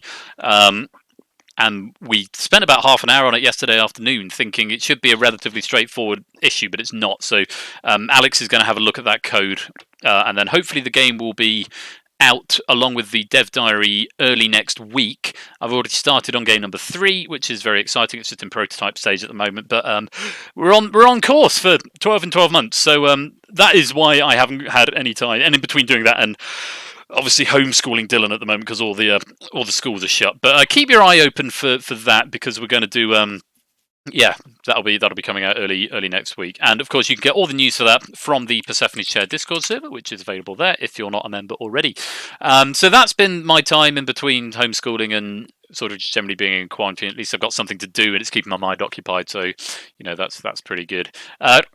Sincerely, genuinely, I do hope everyone is holding together through this. It's one of the reasons that I think it's so important to keep going with these streams in this age of social distancing, and it's all a little bit scary and real in the world at the moment. I'm hoping that here is something, certainly from my point of view, it's good to keep some semblance of routine about my week because the whole rest of it has been thrown out the window.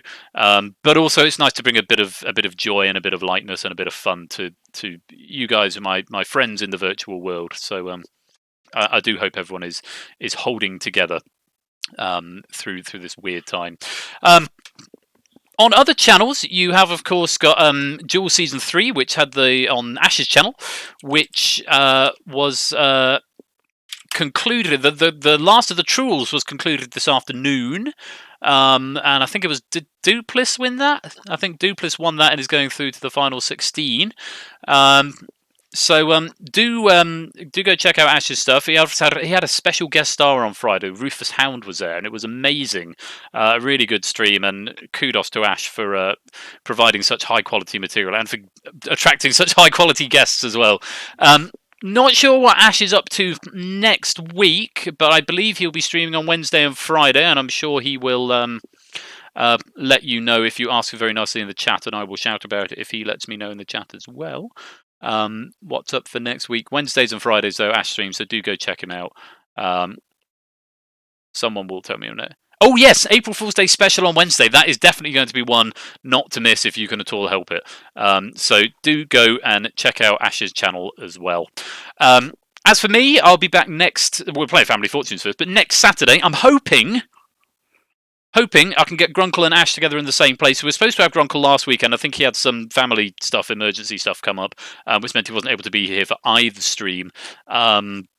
And I know Ash was on standby, so I was slightly reluctant to do it 2 weeks in a row, put some space between it. So hopefully, though, we'll get Ash and Grunkle together next week so that Ash can host the game between me and Grunkle to see who will be going through to the semi-final to play Weemers. After Egg Fried Cheese beat Quetz last week, Egg Fried Cheese goes through to play Asset, and either myself or Grunkle will be going through to play Weemers. So we'll hopefully have that game next week, and then we will have some blockbusters like we did last week. So whoever was on blockbusters last week, I think, was it 8 Minky? I want to say 8 Minky and somebody else. I'll check back the stream on the VOD. But if you can be around next week for blockbusters, then you can carry on. If not, we will have to recycle. Ape and Lupine, that was it. So I'll message them in plenty of time to see if they're around next week. That'd be good for you guys to be able to carry on. Oh, and of course, yes, Quetz is doing extra chase VGM late tonight. So 1 a.m. GMT time. If you're into video game music, Quetz, who normally does it, it's normally sort of Thursday lunchtime for the UK. Which I think is Thursday evening Quetz's time, but he's also doing an additional one in this quarantine. So do go check out Quetz's channel. Quetz, who was with us, so I imagine I was about to say, imagine he's gone to bed, but actually, if he's streaming in 3 hours, he probably hasn't, actually. So go check out Quetz's channel if you're up for a bit of Chase VGM. And final notice is that, of course, the clocks change tomorrow, in a matter of hours, actually, in the UK. It's 1 a.m. or 2 a.m. tomorrow. They go forward. Normally, it's a bit of a ball ache at this time of year when they go forward because you lose an hour in bed, but you're going to lose an hour tomorrow probably for... Well, actually, I don't know. Some people might still happen to be going up to go to work tomorrow, but we'll be losing an hour. It's normally a pain in the ass for me because I normally have to go to church on a Sunday. Obviously, I haven't got that at the moment. So, so they spring forward 1 hour at 2 a.m. So from next week, streams will all be in BST. And now I know not all countries are changing to changing daylight savings at the same time. So when I do announcements, I'll try and put an exact hourly count. So the stream is in 7 hours or whatever from when I do the announcement, because we don't want you missing it if it's we've got a countdown and blockbusters next week. And then the plan after that was to have a week off because I was going to be away doing like church stuff and then start Dog Eat Dog thereafter. I don't know what I'm going to do the week after. I might do... If I haven't got Dog Eat Dog done, I might make it a sort of dev stream of fixing Dog Eat Dog. It might be a dev stream of the Gauntlet. It might be something... We might do some exhibition countdowns. It might be another Danger Zone. I don't know. Leave it with me. Well, Dog Eat Dog is going to be the next series, so I don't particularly... So if it's Dog Eat Dog, it will be Dog Eat Dog dev stream, so to speak. So... maybe something like that in a couple of weeks' time. But next week, countdown and blockbuster, certainly. Right, that's more than enough announcements. I've prattled on for far too long. And if you are still here, thank you very much. Thank you for sticking around through all my nonsense there. You want to play some Family Fortunes, don't you? Come on then. If you want to play, punch in the code. Oh, it's so nearly a Pokemon. ONXI, Onyx, nearly. Remember... Ideally, you would be in the Discord and have a microphone if you are going to come and play, because you want to be able to confer with your family when appropriate. Toshi, Matt, Lingo, Egg, Rubik's, Tipster, Connor, Kath, Scooter, Natter, and Elias the Panda. And a reminder, as it says in the credits every week, these are, of course, publicly available surveys from Reddit, but there is an unspoken rule that we don't just go and Google it. That is not the point of what we do. Let's try and have some fun and keep it friendly. Alternatively, an anagram of Xeon. Yes, indeed. The dagger of Xeon was that's Tomb Raider 2, I think, from 1996. I want to say. Ash is going to sit back and hold on to his championship belt. Nice. I don't blame you, mate. Keep it nice and shiny. Right. One person is going to be disappointed at the moment. Toshi, Matt, Lingo Maniac, Egg, Rubik's, Tipster, Connor, Kath, Scooter, Natter, Elias. Oh no, Helios, come back. I was going to say, there are some people who have signed into the lobby who haven't played before, so I was actually going to say, oh, now 8 Minky's in here, so now you don't have to be the only person to step out. Come back into the lobby, Panda. Although I'm very glad that I've got that those mechanics working. I was going to say, if you have played a few times before and you want to step back and let people who haven't played before, then by all means do that. But otherwise, we can just leave it up to RNG. That's completely fine as well. Come back, Panda. Come back into the lobby. Where have you gone? No, I insist. I won't take no for an answer. I'm going to add you myself. So yeah, I can do that. If I can remember how. I have to press Twitch, don't I?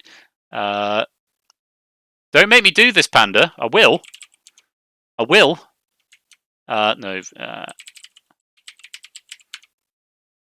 You're going to make me do this, Panda? Actually, it'd be quite interesting to see if I can do that. I'm pretty sure I can. Shall we? Oh, crap! Which button do I press? Is it right keypad enter? Yeah, there we go. You're back in. You're back in the Panda. No, I'll tell you what. I'm sorry. I can't back that up. It's quite nice that I can do that. Sort of force people in or out of the game. Okay, you cannot leave. You're forced into playing Family Fortune. Why don't you sit back and watch this one, Panda, and maybe play the next one, which will be another week. Probably not for a while now, but good to do on tonight. So I'm very sorry to disappoint the one person who isn't going to get to play, but it is going to be one of you, and that person who's not going to get to play, I'm not going to remember who it is, but your families this week are Car the 7th, I think it was. Unfortunately, you have been bolstered out. Maybe there's a sort of cosmic karma because you got the most playtime in Danger Zone, perhaps. That's your reward for winning Danger Zone, is that you don't get to play the next game. I'm really sorry RNG has done that for you, but that's the way it goes. Toshi, Matt, Tipster, Connor, and Natter, you are on the pink team. Lingo Maniac, Egg Fried Cheese, Rubik's, Scooter, and 8 Minky, you are the blue team. Go and make your way to the respective rooms in the Discord, the pinks and the blue families. Get acquainted with each other. I will be hopping in and out to see you at various points over the evening while I remember how to do this. Right. Now, this is... I'm going to have a look at this survey. This is quite a fun survey, I think. Yeah, that looks good to me. Okay, those are your teams. If you want to chat, it's !chat followed by your message. Like that. And who's first? Scooter and Natter, you're going to be first. It's going to be !buzz into the Twitch chat to buzz in. You're not the head of the family. Why are you not the head of the family, Egg? I do not know. This is a message you're at here. Yeah, it's always fun being able to do this. Right. We're going to play Family Fortunes. I hope you're all ready, and I hope you're ready to play at home, though please no answers in the chat during the round. I might come to you at the end to check. Good. Oh, I'm glad that's working, Egg Fried Cheese. Natter's having mic issues. Okay, I'll give you a couple of seconds just to sort that out. Don't worry, I don't want you to panic and rush it, because I always do that. When I feel like I'm being rushed, I panic and I make it even worse.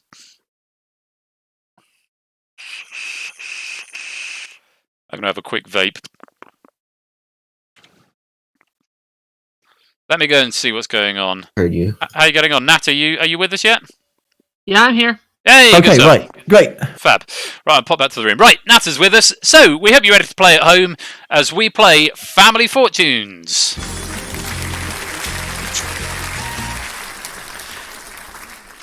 Oh yeah, I've got to drag you into the room, haven't I? Here we are. Scooter Dust, meet Natter. Hello, Scooter. Okay, top 7 top 7 answers in this first game, and remember, it's exclamation mark buzz into the Twitch chat if you want to buzz. And I can't remember which button I press. I think it's the space bar, but I genuinely can't remember. So I'm going to have to look in my in the manual, as it were, my book of words. Yes, it is. Right, we asked 100. Sorry about that. Right, Natter and Scooter, top 7 answers in this game. We asked 100 people to name what might a date do on your answering machine that would keep you from calling them back. Scooter Dust. Not hang up. Not hang up. Okay, let's have a look for not hang up.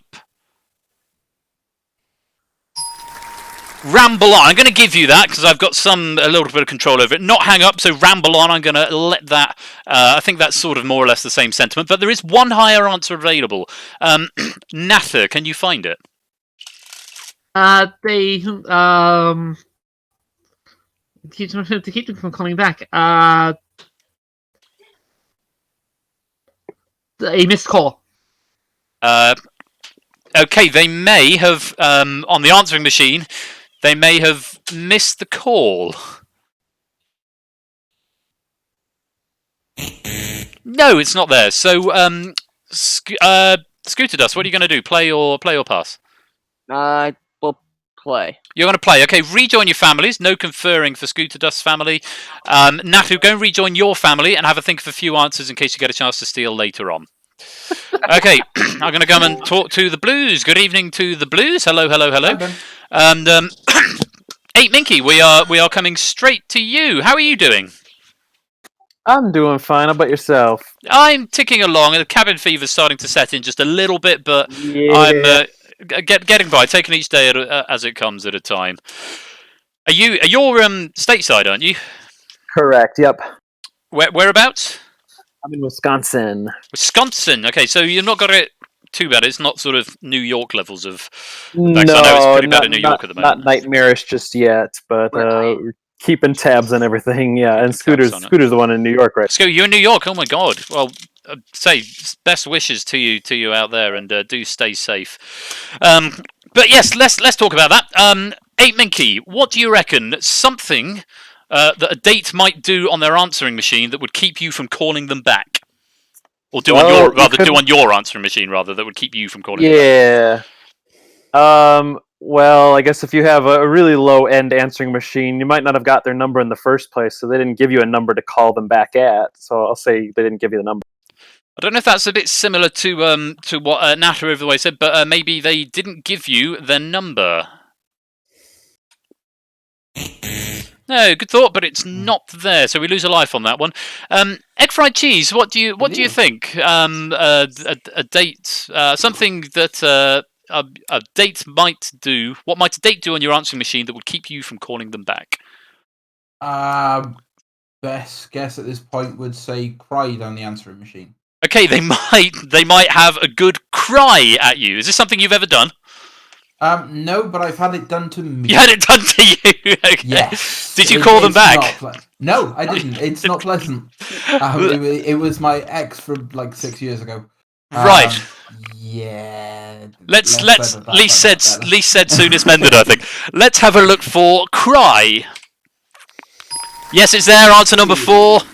Well done. Were you surveyed, Egg? Nope. You weren't. Fair enough. Lingomaniac, hello. Hello. How are you keeping? Animal Crossing is keeping me sane, so... Okay. Yeah, they've timed it quite well with all these massive releases, haven't they, when everyone's stuck indoors?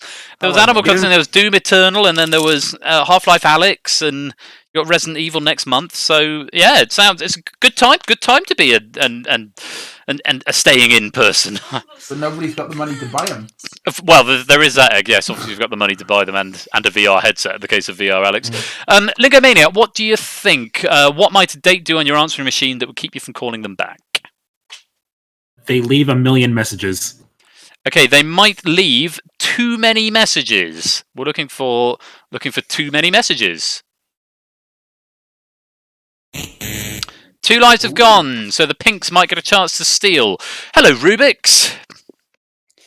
Hello. Hello. Hi. How are you? How are you? I'm doing quite good. Quite good. That sounds like a very British response. You're doing quite good. It's a lovely response. I'm glad you're doing quite good. Are you staying sane through the quarantine? I am, yes. I'm finding things to do. Good stuff. Well, that's very I've actually important. been doing a lot of. I've actually been doing a lot of programming recently and making my own excellent. game. Good stuff. Well, I would certainly encourage anyone to take up programming and make their own game. But yes, certainly keeping busy, finding things to do is super important. You know, keep yourself sane. Rubik's, what do you think? Something a date might do on your answering machine that would keep you from calling them back? I think that they might break up with you. Okay, yes, indeed. If they break up with you, you're probably not likely to call them back. We're looking for break up with you. What? I'm just looking around what the actual answers are. They not make sense. I'm just looking at one of them, and I'm trying to decide whether what Rubik's has said could be interpreted as this. Yes. Yes. The thing is, what it says, I don't actually understand what it says. So say yes. This is where I just need to use my discretion. I'm going to assume it's missed. I'm going to assume it's missed a word out of what that says. We're looking for break up with them. I'm intrigued to see what comes up. Now, what the answer said, it said shot. Get shot. So I've decided yeah. to think of this as maybe it means get shot, as in get shot of. They just missed out the word get, and therefore what Rubik said qualifies as a correct answer. That is my logic, and my word is final on this. It could be American based, and they're actually worried about. Yeah. Maybe, I don't know, but that is my interpretation of that. Yeah. So we come back around, Scooter Dust. We need another answer from you. What do you think? Kanoko's response in chat. Call you by another guy's name, another person's name. Oh, yes, it does read if they literally got shot. No, in the UK, if you get shot of someone, if you get shot of something, it means you get rid of something. Sorry, Scooter said, call you by some other person's name. Okay, he's looking for, say the wrong name.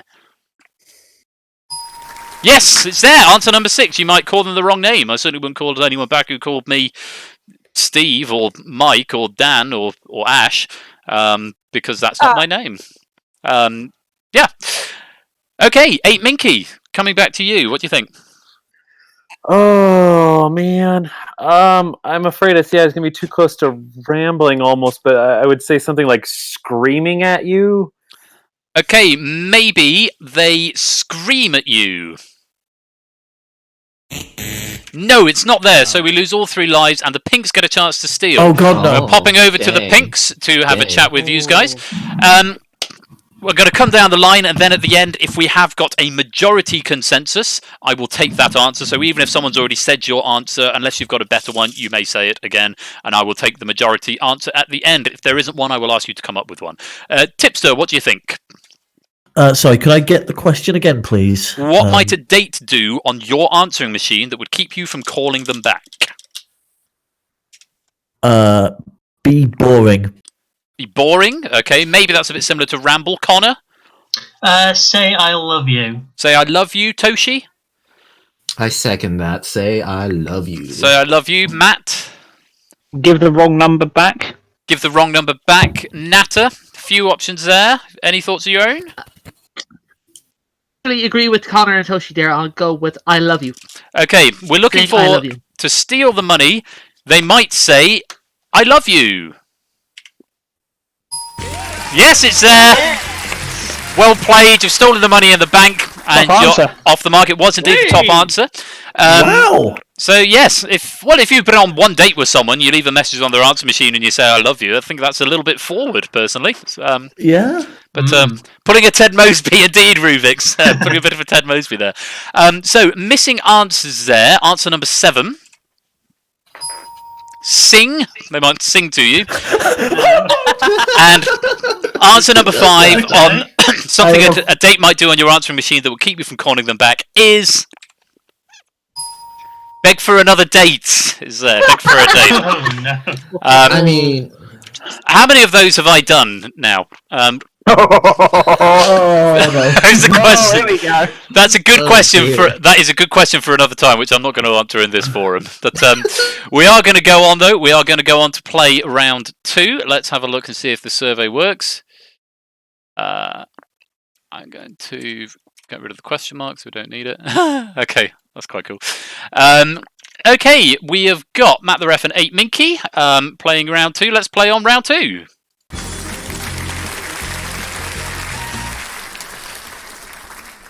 Matt, meet Ape. Handshake. Hello, Matt. Check. Top 6 answers in this game, okay? Exclamation mark buzz ready in the chat. We asked 100 people to name a game you played in gym class but doesn't offer much exercise. 8 Minky. Dodgeball? Dodgeball. Yes, it's a top answer. What are you going to do? Play or pass? I think we can take this one. We'll play. Okay, you're going to play rejoin your family, no conferring. Matt, rejoin your family. Have a think of some answers for later on in case you get a chance to steal. So we come back to the Blues. That's a very interesting noise you're making there, Blues. I'm screaming because I've got nothing. Well, there is no conferring, so have a little think about it until we get to you, Rubik's. Right now, we're going straight to egg fried cheese. You got many PE memories? I think we call it PE in this country. You got many memories of PE, Egg? Yeah, not very good ones. Not very good ones. You've seen me on cam. I'm not the smallest of people. You're a big fellow, aren't you? You're a big guy. Yeah, it was like I'd always be last pick for football, Oh. last pick for rugby, and then we have to run around a field, and I'd always be last. Well, I'm very sorry to resharpen these memories for you now, but all is well though. All turned out right in the end, didn't it? And for what it's worth, I don't really like exercise either. Especially in this, I haven't left the house in the last week and a half. Exercise, to my mind, is just something that other people do. I don't believe in gyms either. I don't believe they exist. But hey-ho, there we go. Now, Egg, what do you think? A game that you played, or perhaps didn't play, in gym class that doesn't offer much exercise? Now, the one thing that I can recall from my primary school days was that climbing frame thing that used to come out from the wall. And the problem is, I know that this is probably going to be an American-y based thing, but if I was to say anything, it would be the climbing frame that would come out from the wall in like a square form. Okay, we're looking for the climbing frame that comes out from the wall in a square form, or some variation of the climbing frame. Knows what I'm on about. I know exactly what you're on about, mate. No, I know exactly what you're on about. We're looking for a climbing frame.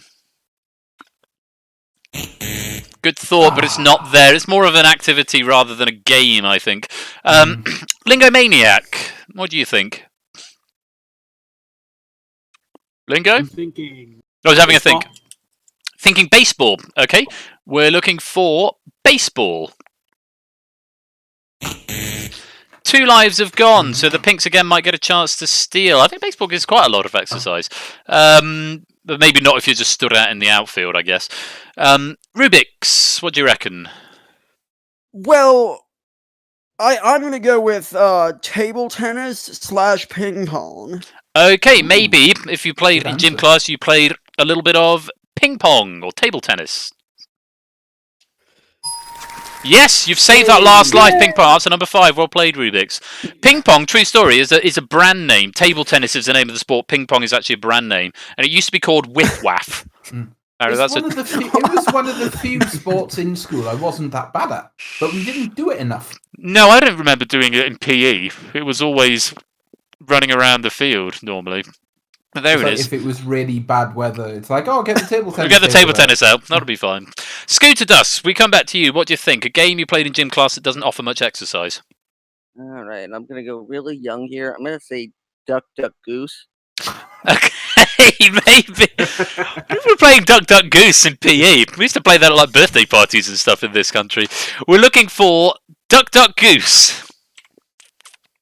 It's there! That's number 4! Fantastic!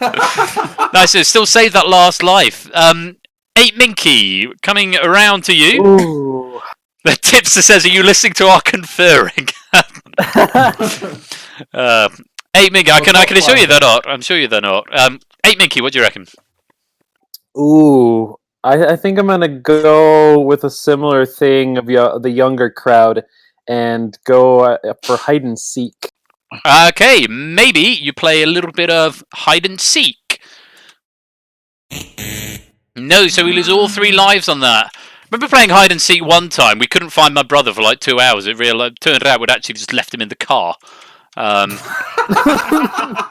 That's a true story. It's got a little bit more to it. I'll explain later. Go on. Coming over to the pinks, you've got an opportunity to steal. You know the format by now. Tipster, what do you think? Badminton. Badminton, Connor. I'm thinking probably volleyball. Volleyball, Toshi. I'm also thinking volleyball right now. Volleyball, Matt the ref. I'm going badminton. Badminton, Natter. Can you break the tie, or have you got an answer of your own? Sorry, say one more time. Badminton. Badminton. Okay, so Badminton. Badminton. No, I got you. I got it that time. So, if badminton is one of the missing answers, then you've got the money in the bank. If not, it goes to the Blues. We're looking to steal badminton. No, it's not there. So the Blues got the money in the bank. I remember playing badminton and getting knackered, but then again, as we've established, I'm very unfit.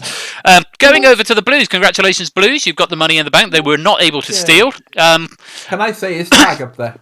Well, we're going to find out. Those missing 3 answers. Answer number 6. Bowling. I remember going to play bowling in PE, apparently. Answer number 3. Volleyball, which we looked for on the pinks, but they didn't go with.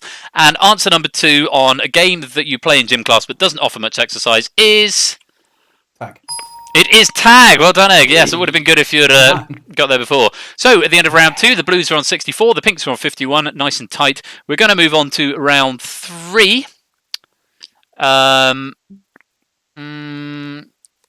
Go on, let's give that survey a go. Round 3 is going to be egg fried cheese versus... I know Toshi, who bowls in PE? Certainly not me. We're going to go on round 3. It's egg fried cheese versus Toshi. Let's play on. Oh, you're already here. Well done. Where's Toshi? There he is. Who's it? Toshi. Yeah. Egg fried cheese. Meet Toshi. Hi, Toshi. Hello. Exclamation mark buzz at the ready in the Twitch chat, ready to buzz in. And I hope everyone at home is enjoying along. Sorry, when I go into host mode, I tend to stop looking at the chat a little bit. But I hope you're enjoying the game at home. Exclamation mark buzz ready in the chat to buzz in. Egg fried cheese and Toshi. Top 6 answers again in this game. We asked 100 people to name, when you're stressed out, name the part of your body where you feel it most. Egg. Dang. The head. In the head. Aww. Yes, it's the top answer. What prize do I get? And you got a prize too, Steve. You get a free car. Yes, well, you've won a holiday on a spa location in the middle of Buxton or something. I don't know. Cool. Egg, what are you going to do? Play or pass?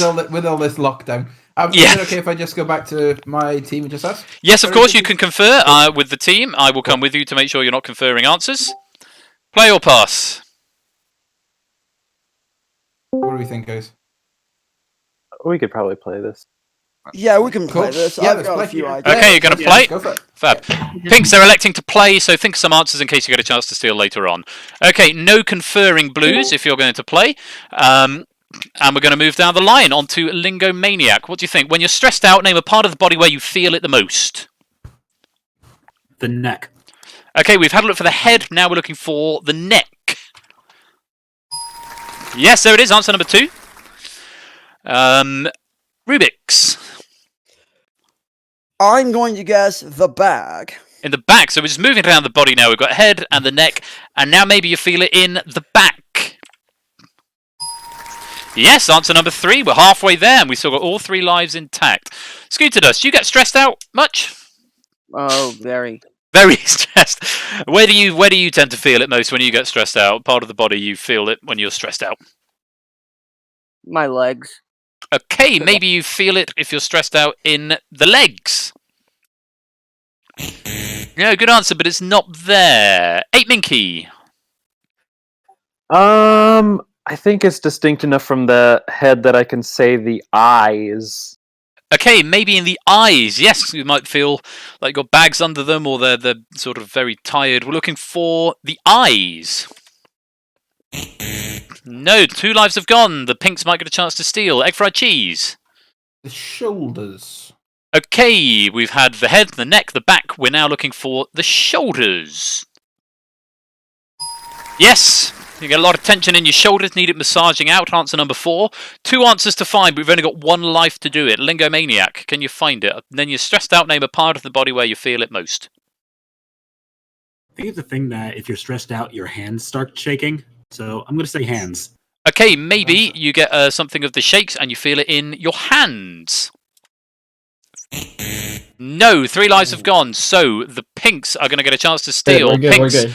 we come to you. Tipster, what do you think? Your butt. Your butt. From clenching so hard, yes. Your rear end. Gluteus Yes. maximus. Okay, the bum. Yes. Connor. Shoulders. Shoulders we've looked for. It's already up there. Oh, Toshi. no. Toshi? Your chest. Maybe you feel hyperventilating or something like that. Okay, maybe tightness across the chest or hyperventilation. So chest. Matt? Yeah, chest. Chest. Natter? Well, I'm gonna go with chest. Gonna go with chest. Okay, if chest is one of the missing answers, you steal the money in the bank. If not, it goes to the blues. We're looking to steal the money in the chest. Yes!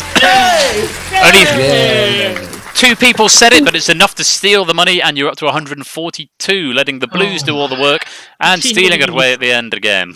Only 1 missing answer to reveal there. When you're stressed out, name a part of the body where you feel it most. Missing answer number 5 is These, I think. in the feet. Your stressed out feet. Don't know what that's all about. So, at the halfway stage, the Blues have a spa holiday to Buxton and £64 in the bank. The Pinks have £142. We're going to go into the next round and we begin double money. Answers in this round are worth twice what they were in the round before. It's going to be Lingomaniac and Connor. Okay, let's try this. Let's play on then. Let's play double money.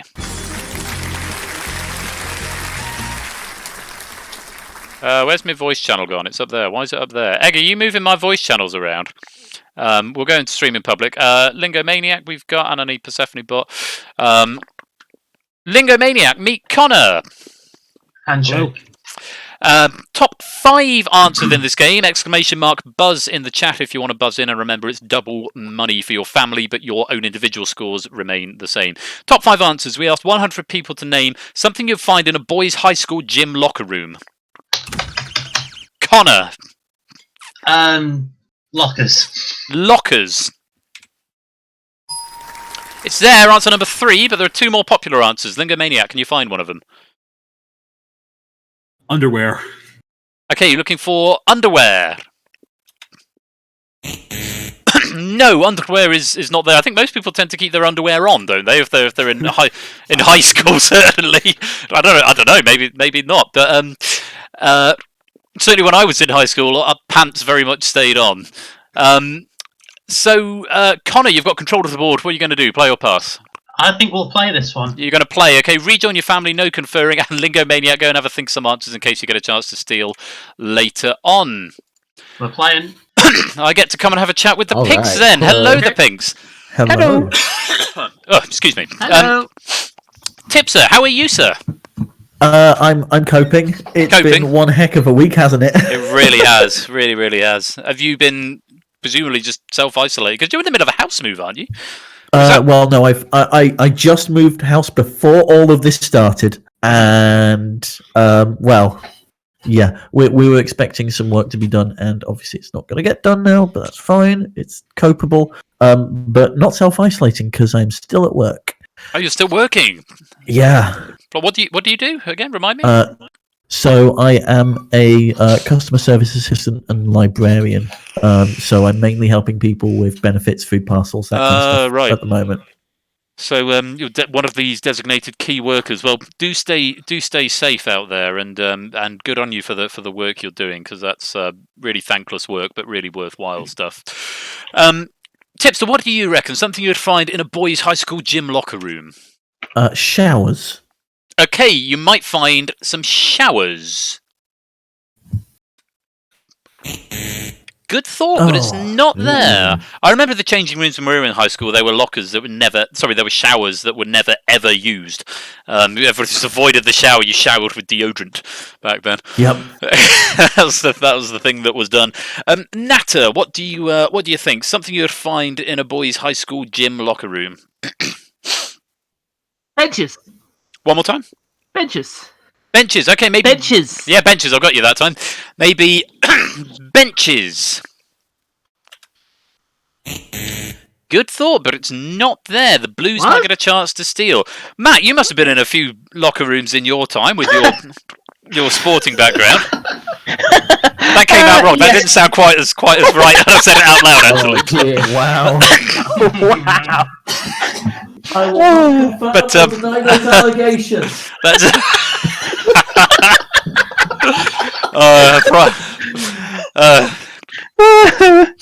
right. Sorry. Shall we try that again? Let's try that again. Matt, you're a sporting person. You am. Probably know the inside of a locker room quite well. What do you recall seeing in there? Clothes. Clothes. Okay, we looked for underwear. We're now looking for clothes. Yes, it's there. Answer number 2. Yes, you would get clothes. I don't think it's more broadly clothes rather than underpants.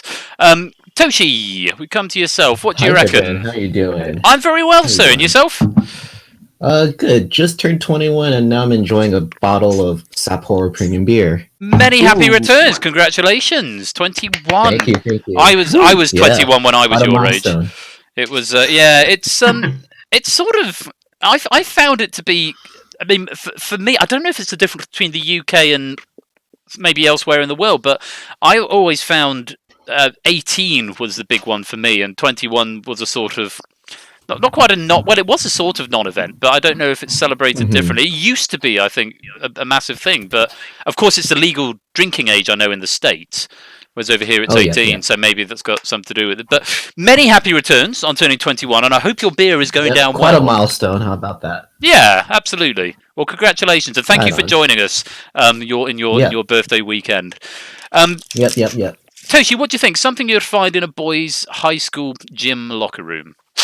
Well, showers has been searched for. Now I'm actually thinking maybe towels would be everywhere in the gym locker room. Okay, so towels. You might not have the showers there, but we're going to have a look for the towels.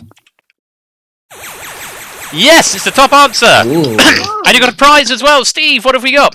Well, Toshi, that's a coral beer. You can carry on celebrating your 21st birthday. You've won a year's supply of towels.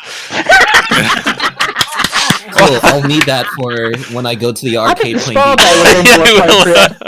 And several days of horrendous flashbacks. Well done, Toshi. Top answer there and a nice prize to go with it. We come back round. Connor, 2 answers to find. What do you reckon? Okay, more specific than clothes, I'm thinking shoes. Okay, we're going to have a look for shoes. Yes, it's there. Answer number 5. There is only one answer to find now. Tipster, can you find it? Oh, no. Oh, well, that's pressure, isn't it? I want to say deodorant.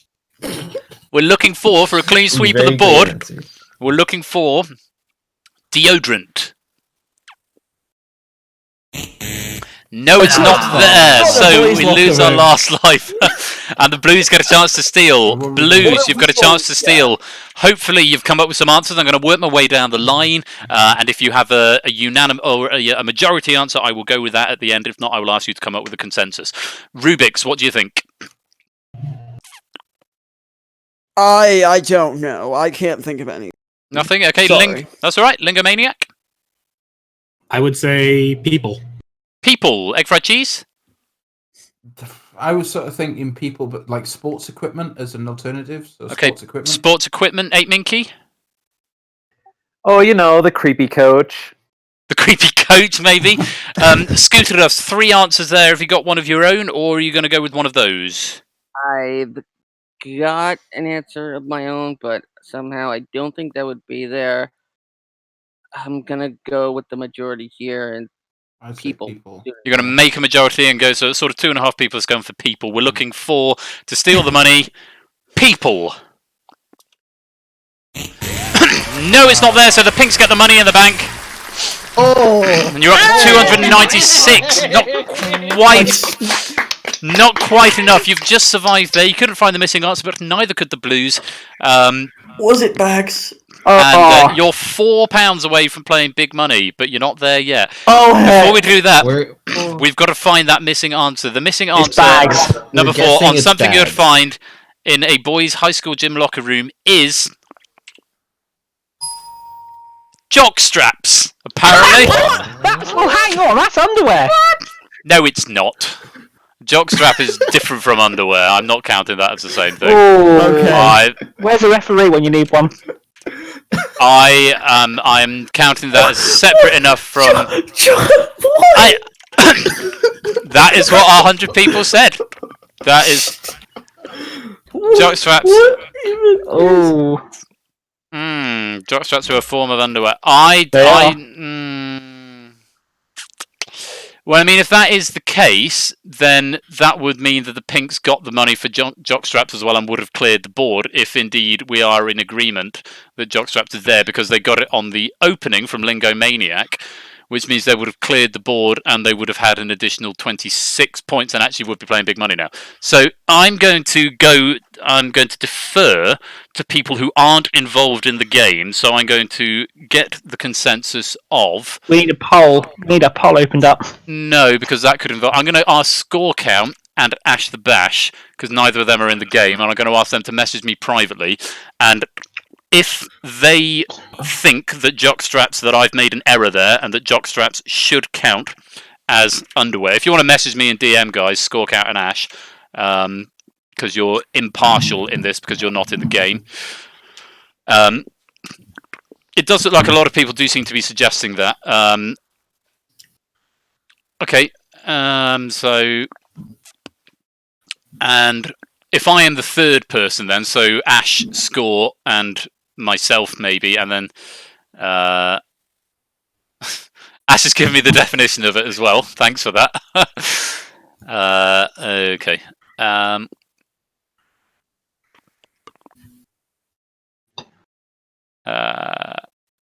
Good old Sapporo beer. Yes, And everyone out there. so it's having a moment to I would like to go on the podium at some point as well, guys. Just Yeah, saying. I would say we should play on at least. Okay, so I've had a third impartial person also message me.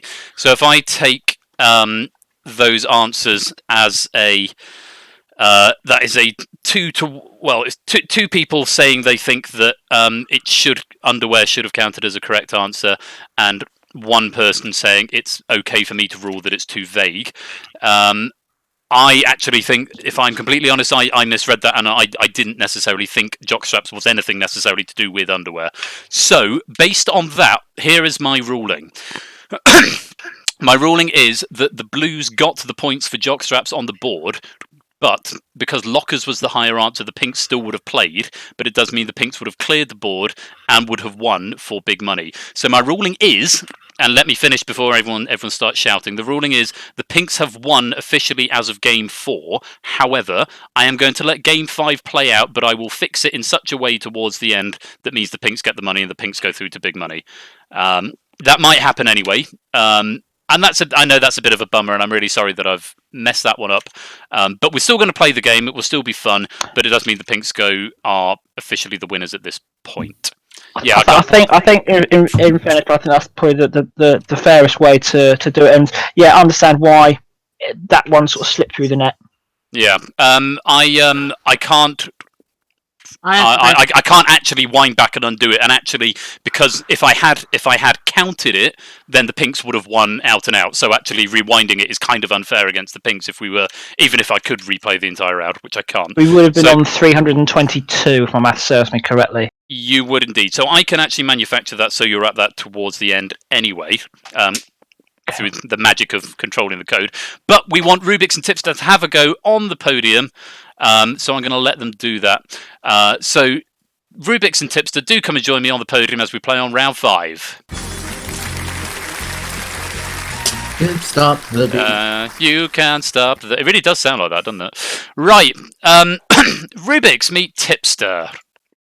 Hello, Many Tipster. flails. Yes, hello. Exclamation mark buzz ready in the chat. We asked 100 people to name a public place where it's okay to yell. Tipster. A park. At the park. It's the top answer. You've got control of the board. What are you going to do? Play or pass? Let's play. Okay, rejoin your family and no conferring. And Rubik's, go and join your family. Think of some answers in case you get a chance to see it. It might be academic in this case, playing on to this round. It might be that the Pinks win this round out and out. But let's see if we can do it. Natter, what do you think? A public place where it's okay to yell. Oh, hang on. I haven't moved myself out of the room yet. Oh, no, wait. Yes, I have. I don't remember doing that. Egg must have done it for me. I'm in. Natter, what do you think? A public place where it's okay to yell? The beach. Okay, maybe at the beach. It's not there. Matt, what do you think? Well, it's got to be an obvious answer for me. A stadium. In a stadium. Yes, it's there. Answer number 3, a sports event. Is that your answer? My wife had put in front of me a public place where it's okay to yell. The library. Our survey says Rubbish at this game. No, I forbid it. No. Dylan. Ask Dylan. He's not in bed. No, Dylan's gone to bed, I'm afraid. As a literal librarian, no. I think she might be being facetious. Toshi, what do you think? I'm going to bring some order back to proceedings. What do you think? A public place where it's okay to yell? You know, I've been thinking about raves or music concerts. Raves or music Okay, raves or a music concert. We're looking for a rave or a concert. Yes, it's there. Answer number 2. So there's one missing answer to find, and you've got 2 lives in which to do it. So if either Connor or Tipster can find it, you're through to big money, which you are anyway, but we'll pretend that didn't happen. Connor or Tipster? Connor, first of all. Yes. A public place where it's okay to yell. A theme park. Okay, we're looking for the House of Commons, Rubik says in chat. We're looking for... I like that a lot. We're looking for... We're looking for a theme park. Yes, it's there. You've cleared the board. Said, if the House of Commons is up there, I'll give you the money myself. Quite. You have cleared the board, so you've done it the way it would have gone anyway, even if you hadn't won in round 4. So yeah. Okay, baby, have a nice walk. Megs has just texted Also, me. GM, you said the House of Commons. Our survey said. I can still. I don't know if I can still make that noise at this point. I'll try in a minute. No, I can't. Oh, I can't do it because it's out of the round. I can. Right, Pinks, congratulations. You are through to big money. I'm going to go have a chat with the Blues. Blues, bad luck on that there. So it went down on round 4, but it was nice to sort of play it out. I'm sorry about that confusion there, but it would actually have only served the Pinks if it had been included on that Lingo Maniac. So apologies for the confusion, but thank you for playing. You go back to Blue Land with £64 in the bank and a weekend spa break in Buxton. Have you had a good time? I have, yes. So the spa day is going to be me going and then me going another day. Yes. Spa day for 2. No. It's a spa day for 2 where both of them are egg. Yeah. That's nice. Exactly. So you can... I go one day and then go another day. You go the other day. And have both of you go at the same time. That implies the presence of a second person, I guess. Anyway, Blues, it's been lovely having you. Thank you so much for playing, and we'll see you another time. Take care, and thank you for playing. Cool. that we should have So, had. coming back to the pinks now. 6 Sorry to points. interrupt. Yes, you've got entirely too many points. I'm not actually sure. You had 296, and you should have had an extra 26, wasn't it? So we should have had 420. No, sorry, 322. But we've now got 470. So we'll take that. yeah, to be honest, I'm not entirely sure I can actually change that from. I mean, I probably can. In fact, no, I probably can't because it's probably a static variable, which means I won't be able to access it in the inspector. Yeah. I could change the score on the board, but it won't change the internals. In fact, It's fine. let me do that. That's nice. It's fine. Ooh. Hang on. Oh, okay. Oh. Oh. Live Ooh. editing here. Oh, no. We have hello I have points. hello points. Let me turn that back. Yes, it's it's- 322. No, because it'll just confuse everything if I do that, and I don't want to cause confusion. So and I shouldn't really be farting about with the scene. Make Ben Yeah, break behind the things. scenes mode. I get dev points for that. Ben, let's have Let's have a tour Ohio of the studio. points. Let's see who was really behind the podiums the whole time. There's no one there. Where's the audience? There's So no you're audience. saying we're It's just, rectangles. it's just a box. Yeah, that's what it looks like, by the way. No, that's This is- the wrong answer. I'm good at programming. The floor sticks out. So yeah, they stick out the roof. It's it's 2033, and the only thing surviving in the universe is the Family Fortune studio. Oh yeah, the chat does work. I like my lighting though. The lights work. Who's going to talk next? Oh, that person's got no. Oh, Rubik's is back. Egg, say something. Oh. Mm. Banana. Giant. Oh my goodness. That's enough of that. That's a big banana. It was a very big banana. Right. We're going to go on to Big Money. Let's find out who's going to be playing Big Money this week. Come on. It's Tipster No. and Okay. Toshi. For goodness sakes. Ooh. Tipster, Matt. Tipster with 46, Toshi with 44. So, before this gets out of hand, I'm going to bring you into the private streaming room. Tipster and Toshi. Egg, why are you here? What is happening? Providing, providing, Okay. I don't know, encouragement from the sidelines. I'm firing from the sidelines. Okay, fair enough. Right, how we're going to do this. Tipster, you are going to play Big Money first. Afterwards, Toshi, you're going to get asked the same questions, but for now, if you could hide the stream view, and I'm going to deafen you from here, and I will undeafen you when we're ready to have you back, all right? Mm-hmm. Sounds good. Okay. Toshi's gone. Right, Tipster. What I'm going to do is ask you 5 questions. You're going to have 20 seconds to answer all 5. You're looking for, between the two of you, 200 points. And if in addition to those 200 points, you can find 5 top answers, you get an additional 5,000 points. You're answering directly to me in voice rather than typing anything. You can skip them, but it won't come back to them, so you might as well give me a guess. And at the end, I might have to ask you to come back and confirm what you said, just in case I forget, though I'm hoping Egg might be writing it down somewhere off stream. You happy with all the rules? Yes. Good stuff. Right, let me just check these surveys are all okay. Let Okay. me switch over to my Big Money screen. I would suggest that Egg get ready on the clip button as well, because that's an easy way to capture 30 seconds. Good point. Good point. That's a very good question.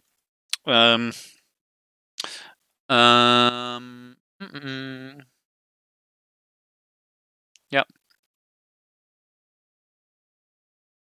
Yep. Yep. I don't know. I don't even trust me GM Rubik's. My memory's that horrendous. Why? Why do you trust me? Why? I got through to this round by getting one answer correct, and that was Parks. Okay, I've got my 5 surveys. They're all lined Okay. up. I've swapped out 2 of them. Right, Tipster, if you're ready, the very best of luck. Let's have 20 seconds on the clock, please. Name something a teen might need their parents' permission to do before they're 18. Go out. Something your spouse might get mad at you for doing too much. Staying out late. A word or short phrase that begins with the word hi. High five. A cartoon character who's always getting hurt. Tom the cat. If your car had a brain, what might it advise you not to do? Drive. Okay. Not bad. Not a bad effort. Let's see how we got on. Let's have a look. I think I've remembered most of those. We'll find out. So, first of all, we asked you something a teen might need their parents' permission to do before they're 18. You said go out. Our survey said nothing for go out. Not a great start. Good answer. I thought it would be there, but alas, not. Next, something your spouse might get mad at you for doing too much. You said, did you say staying out late? Yes. You said staying out late. Our survey said nothing for staying out late either. Oh, heck. Not so good. They sounded like good answers to me. Next, a word or short phrase that begins with the word hi. You said high five. Our survey said 24. We're off the mark. Okay. Hey. Next, we asked you to name a cartoon character who's always getting hurt. You said Tom Cat. Our survey said 17 people said Tomcat. Okay, finally, we asked you, if your car had a brain, what might it advise you not to do? You said drive it at all. I mean, I'm talking about my car specifically here. You said drive. Our survey said nothing for drive. You got 41 points. Go rejoin your family, and we'll bring Toshi back in. Toshi, welcome back. Oh, welcome back, Toshi. Hello. Hello. Okay, keep the stream. Yeah, I'm good. Keep the stream off just for now. But you're answering directly to me. Tips has done okay. He hasn't found any of the top answers, but he has got 41 points. So he's off the mark. So we need from you 139 points. And in addition to that, we need the 5 top answers. So think of the most obvious ones. To get the 200 points, and if you get the 5 top answers as well, then you'll get that bonus 5,000 as well. Sorry, 5,000 for the 200 points, and then a bonus 5,000 for all 5 top answers.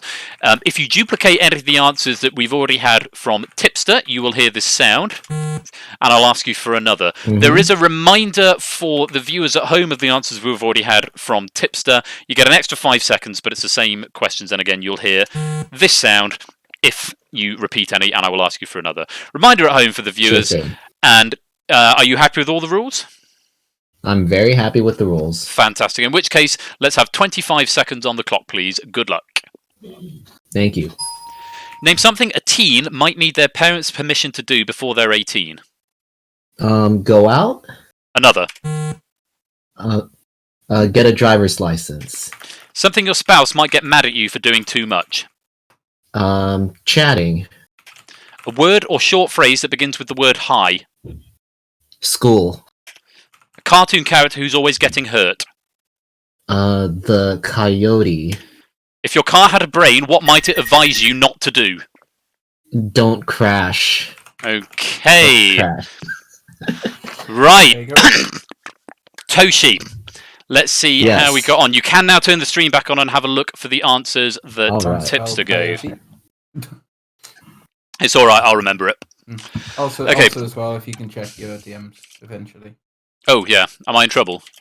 No. Okay. Okay.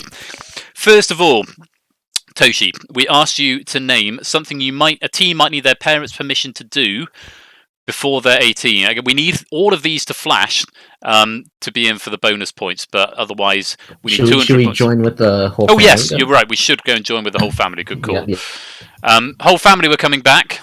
Oh, hello. Hello. I am so sorry. Not to worry. Okay.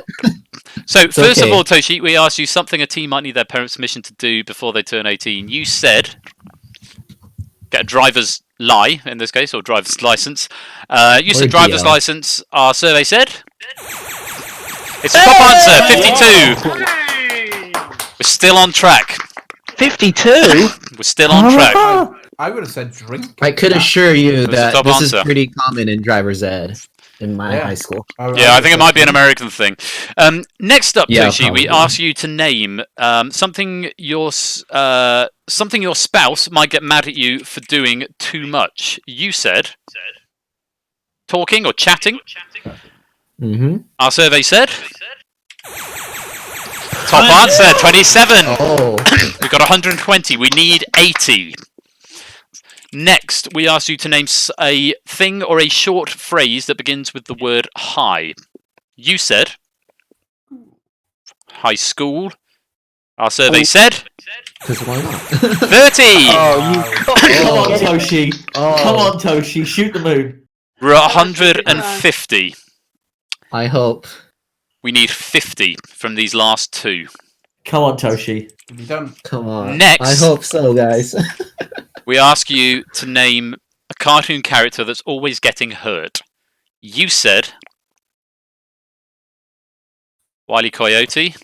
I would have. That has to be up there. Yeah. Our survey That has said to be up there.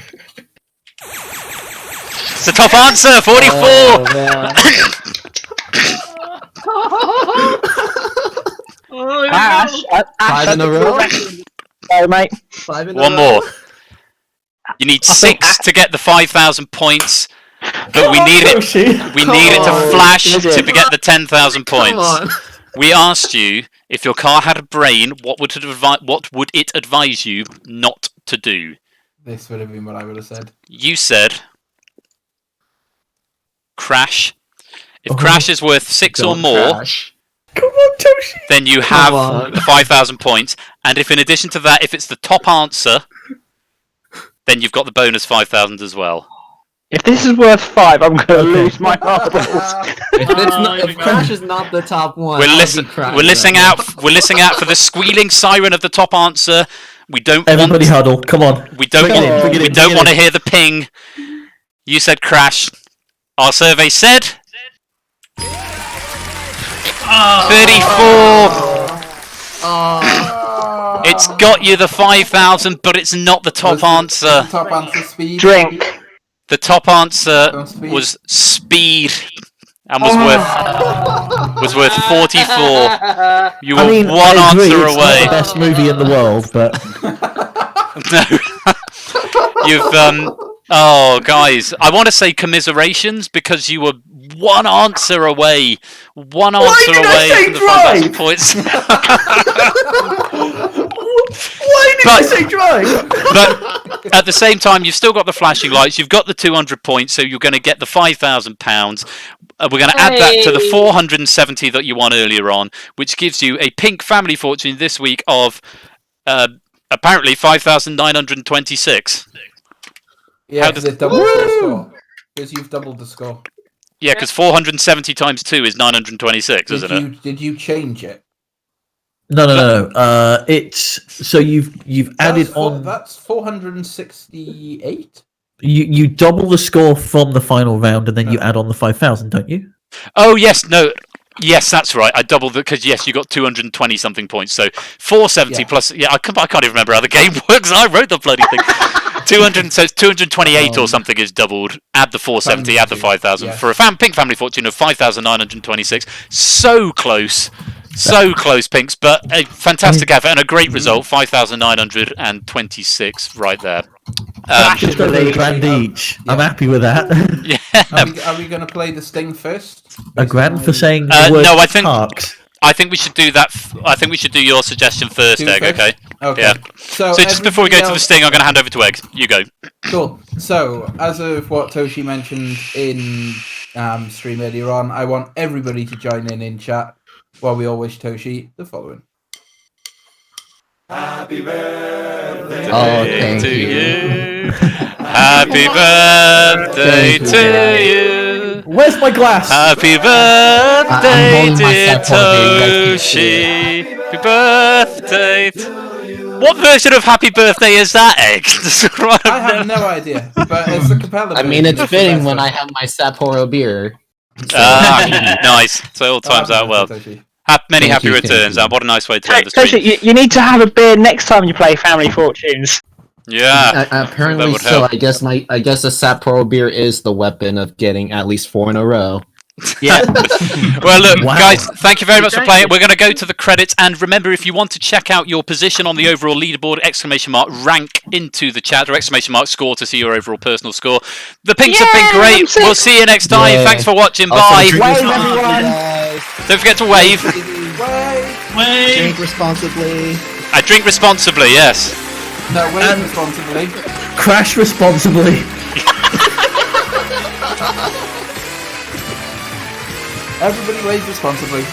Go into locker rooms responsibly. What, Matt? There are a lot of gym-based questions, actually, weren't there? At least 2 surveys to do Little with bit, PE yeah. or changing rooms. We'll see you next time. Bye. Bye. If you'd like to appear on the next series of Family Fortunes, please send a self-addressed stamped envelope to P.O. Box 1189. Yeah, that's what they used to do at the end of the series. Studios, London. This Previous- episode is sponsored by. If you'd like to appear on the next episode of Family self-addressed. Fortunes, a stamped self-addressed You send it in the post, it comes back to No, yourself. a stamped self-addressed envelope. You have to include an envelope back to yourself so that they can post it back to you. Oh. Ben, this episode is sponsored so by. you put a postcard with your details and then put it in an envelope with a self-stamped addressed envelope so that they can contact you back. 90s was just so weird. 90s was so different, pre-internet era. Anyway, guys, I'm going to pop back into the other channel to finish out the night. But thank you very much for playing. Well done. Let's have a little peep at the leaderboard just before I go off to there. This episode. Was There you are, sponsored by 5,000. Sapporo beer. It was sponsored by Sapporo Beer. 5,926 puts you into second place. Arguably wouldn't have put you into second place if we'd taken your original score of 300 and something. But we'll You would have been third. It would have put him in third. Yeah. I'll I'd have been second. I'd have been second either way. Yeah, Matt's happy with that either way. I'm going to let you on Wrestle Aim at the PM and Ape and Kath and Owen Connor as well. So but yeah, there it is. That's how it goes. Anyway, guys, thank you very much for playing. I will see you another time. Cool. I'm going to pop back over to this channel to finish off the night. Well, guys, what a wonderful stream. I hope this has taken your mind off the things going on in the world, and now I've just put your mind right back onto it by saying that. But yeah.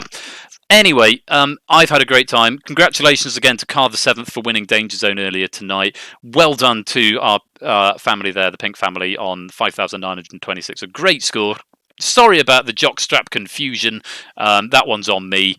Say it is. It does allow me to make my own judgment, but occasionally, if I don't know what it is, like with that shot question, you know, you sort of make your decision on it. But that's why it's good to have people you trust on standby to say, yeah, I think X, Y, and Z, and allow them to be overruled. I hope you've all had fun. It's been amazing to be here. I've had a really, really good night, and I hope you have as well. Don't forget, Quetz has got a stream in an hour or two, I think, of the Chase VGM over on his channel right there. So do go and check that out if you're into video game music and the Chase. That should be fun. Of course, you can catch Ash's April Fool's Day stream on Wednesday night over at his channel there, which proves to be really good fun. I genuinely have no idea what's going on, which is unusual, actually. I normally get a heads up. But on this occasion, I'm being kept in the dark, so I'm looking forward to seeing what that's all about myself. And of course, if you're not in the Discord already, all of this information no doubt will be promulgated in there. So do go and head over to the Discord for more information and updates. I will be back next Saturday for, hopefully, Countdown between me and Grunkle, hosted by Ash with guests in Dictionary Corner, followed by Blockbusters. So hopefully if Lupine and Ape can be there, then they can carry on with their position in Blockbusters from there. If not, we'll find we'll have to start again with a fresh family. That's the way it goes, but I'll give them plenty of notice. Hopefully they'll be able to carry on. Oh, and yes, thank you. Go buy all the games on it. Keep an eye on the Discord, because probably tomorrow I will write the diary entry and film all that and get that up into that goes on YouTube, and that'll be in the server. But yes, game number 2 is going to be released probably very early on next week. I'm already starting game number 3. This is part of my 12 games in 12 months project, which is good. I came up with a project for something to do. I didn't realize I was going to have so much free time in March and April and probably May and June as well, but that's the way it goes. until I see you again, I'll be back here next Saturday. I will probably almost certainly be at Asher Stream on Wednesday night as well. I hope to see you there. If I don't see you there, do come and hang out with us in the Discord and say hi. We're all very friendly. But if not, I hope to see you next Saturday. I've been Royal Flush. You have been amazing. Thank you so much for joining me. Peace out. Stay safe. Stay indoors. And I will see you next week. Take care and good night. I don't do thumbs up. I do peace, don't I? Take care and good night.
Welcome.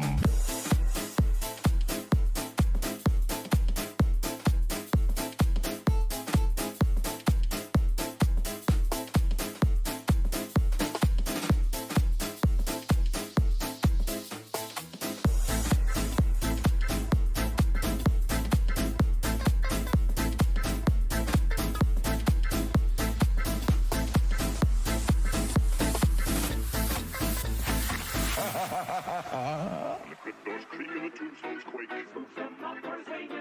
Happy haunts materialize. And begin to vocalize. Grim gray ghosts come out to socialize.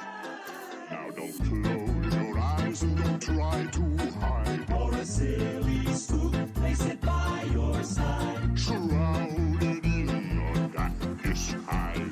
They pretend to terrorize.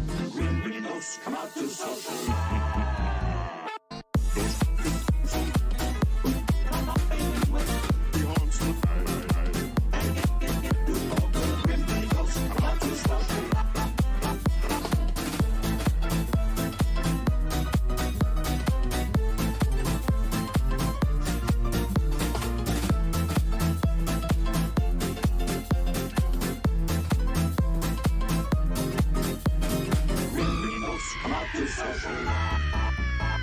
The cryptos creak and the tombstones quake.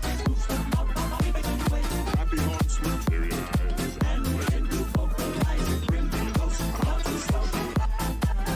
Now don't close your eyes and don't try to hide. For a silly spook, place it by your side. Shrouded in your darkest eyes. They pretend to terrorize. Grim ghosts come out to socialize. As the moon flies high on the dead oak tree, spooks arrive on the midnight street. Creepy creeps with eerie eyes start to scream and harmonize. Grim ghosts come out to socialize. When you hear the bell of a requiem bell, it goes in where spirits dwell. Restless bones etherealize. Rises squints up every side. Grim ghosts come out to socialize. Welcome, foolish mortals, to the Haunted Mansion. I am your host, your ghost host. Kindly step all the way in, please, and make room for everyone. There's no turning back now. The carriage that will carry you into the moldering sanctum of the spirit world will accommodate you and one or two loved ones. Kindly watch your step as you board. Oh yes, and no flash pictures, please. When the cryptos creak and the tombstones quake. Happy haunts materialize. And begin to vocalize. Grim ghosts come out to socialize. Now don't close your eyes and don't try to hide. For a silly spook, place it by your side. Shrouded in your darkest eyes.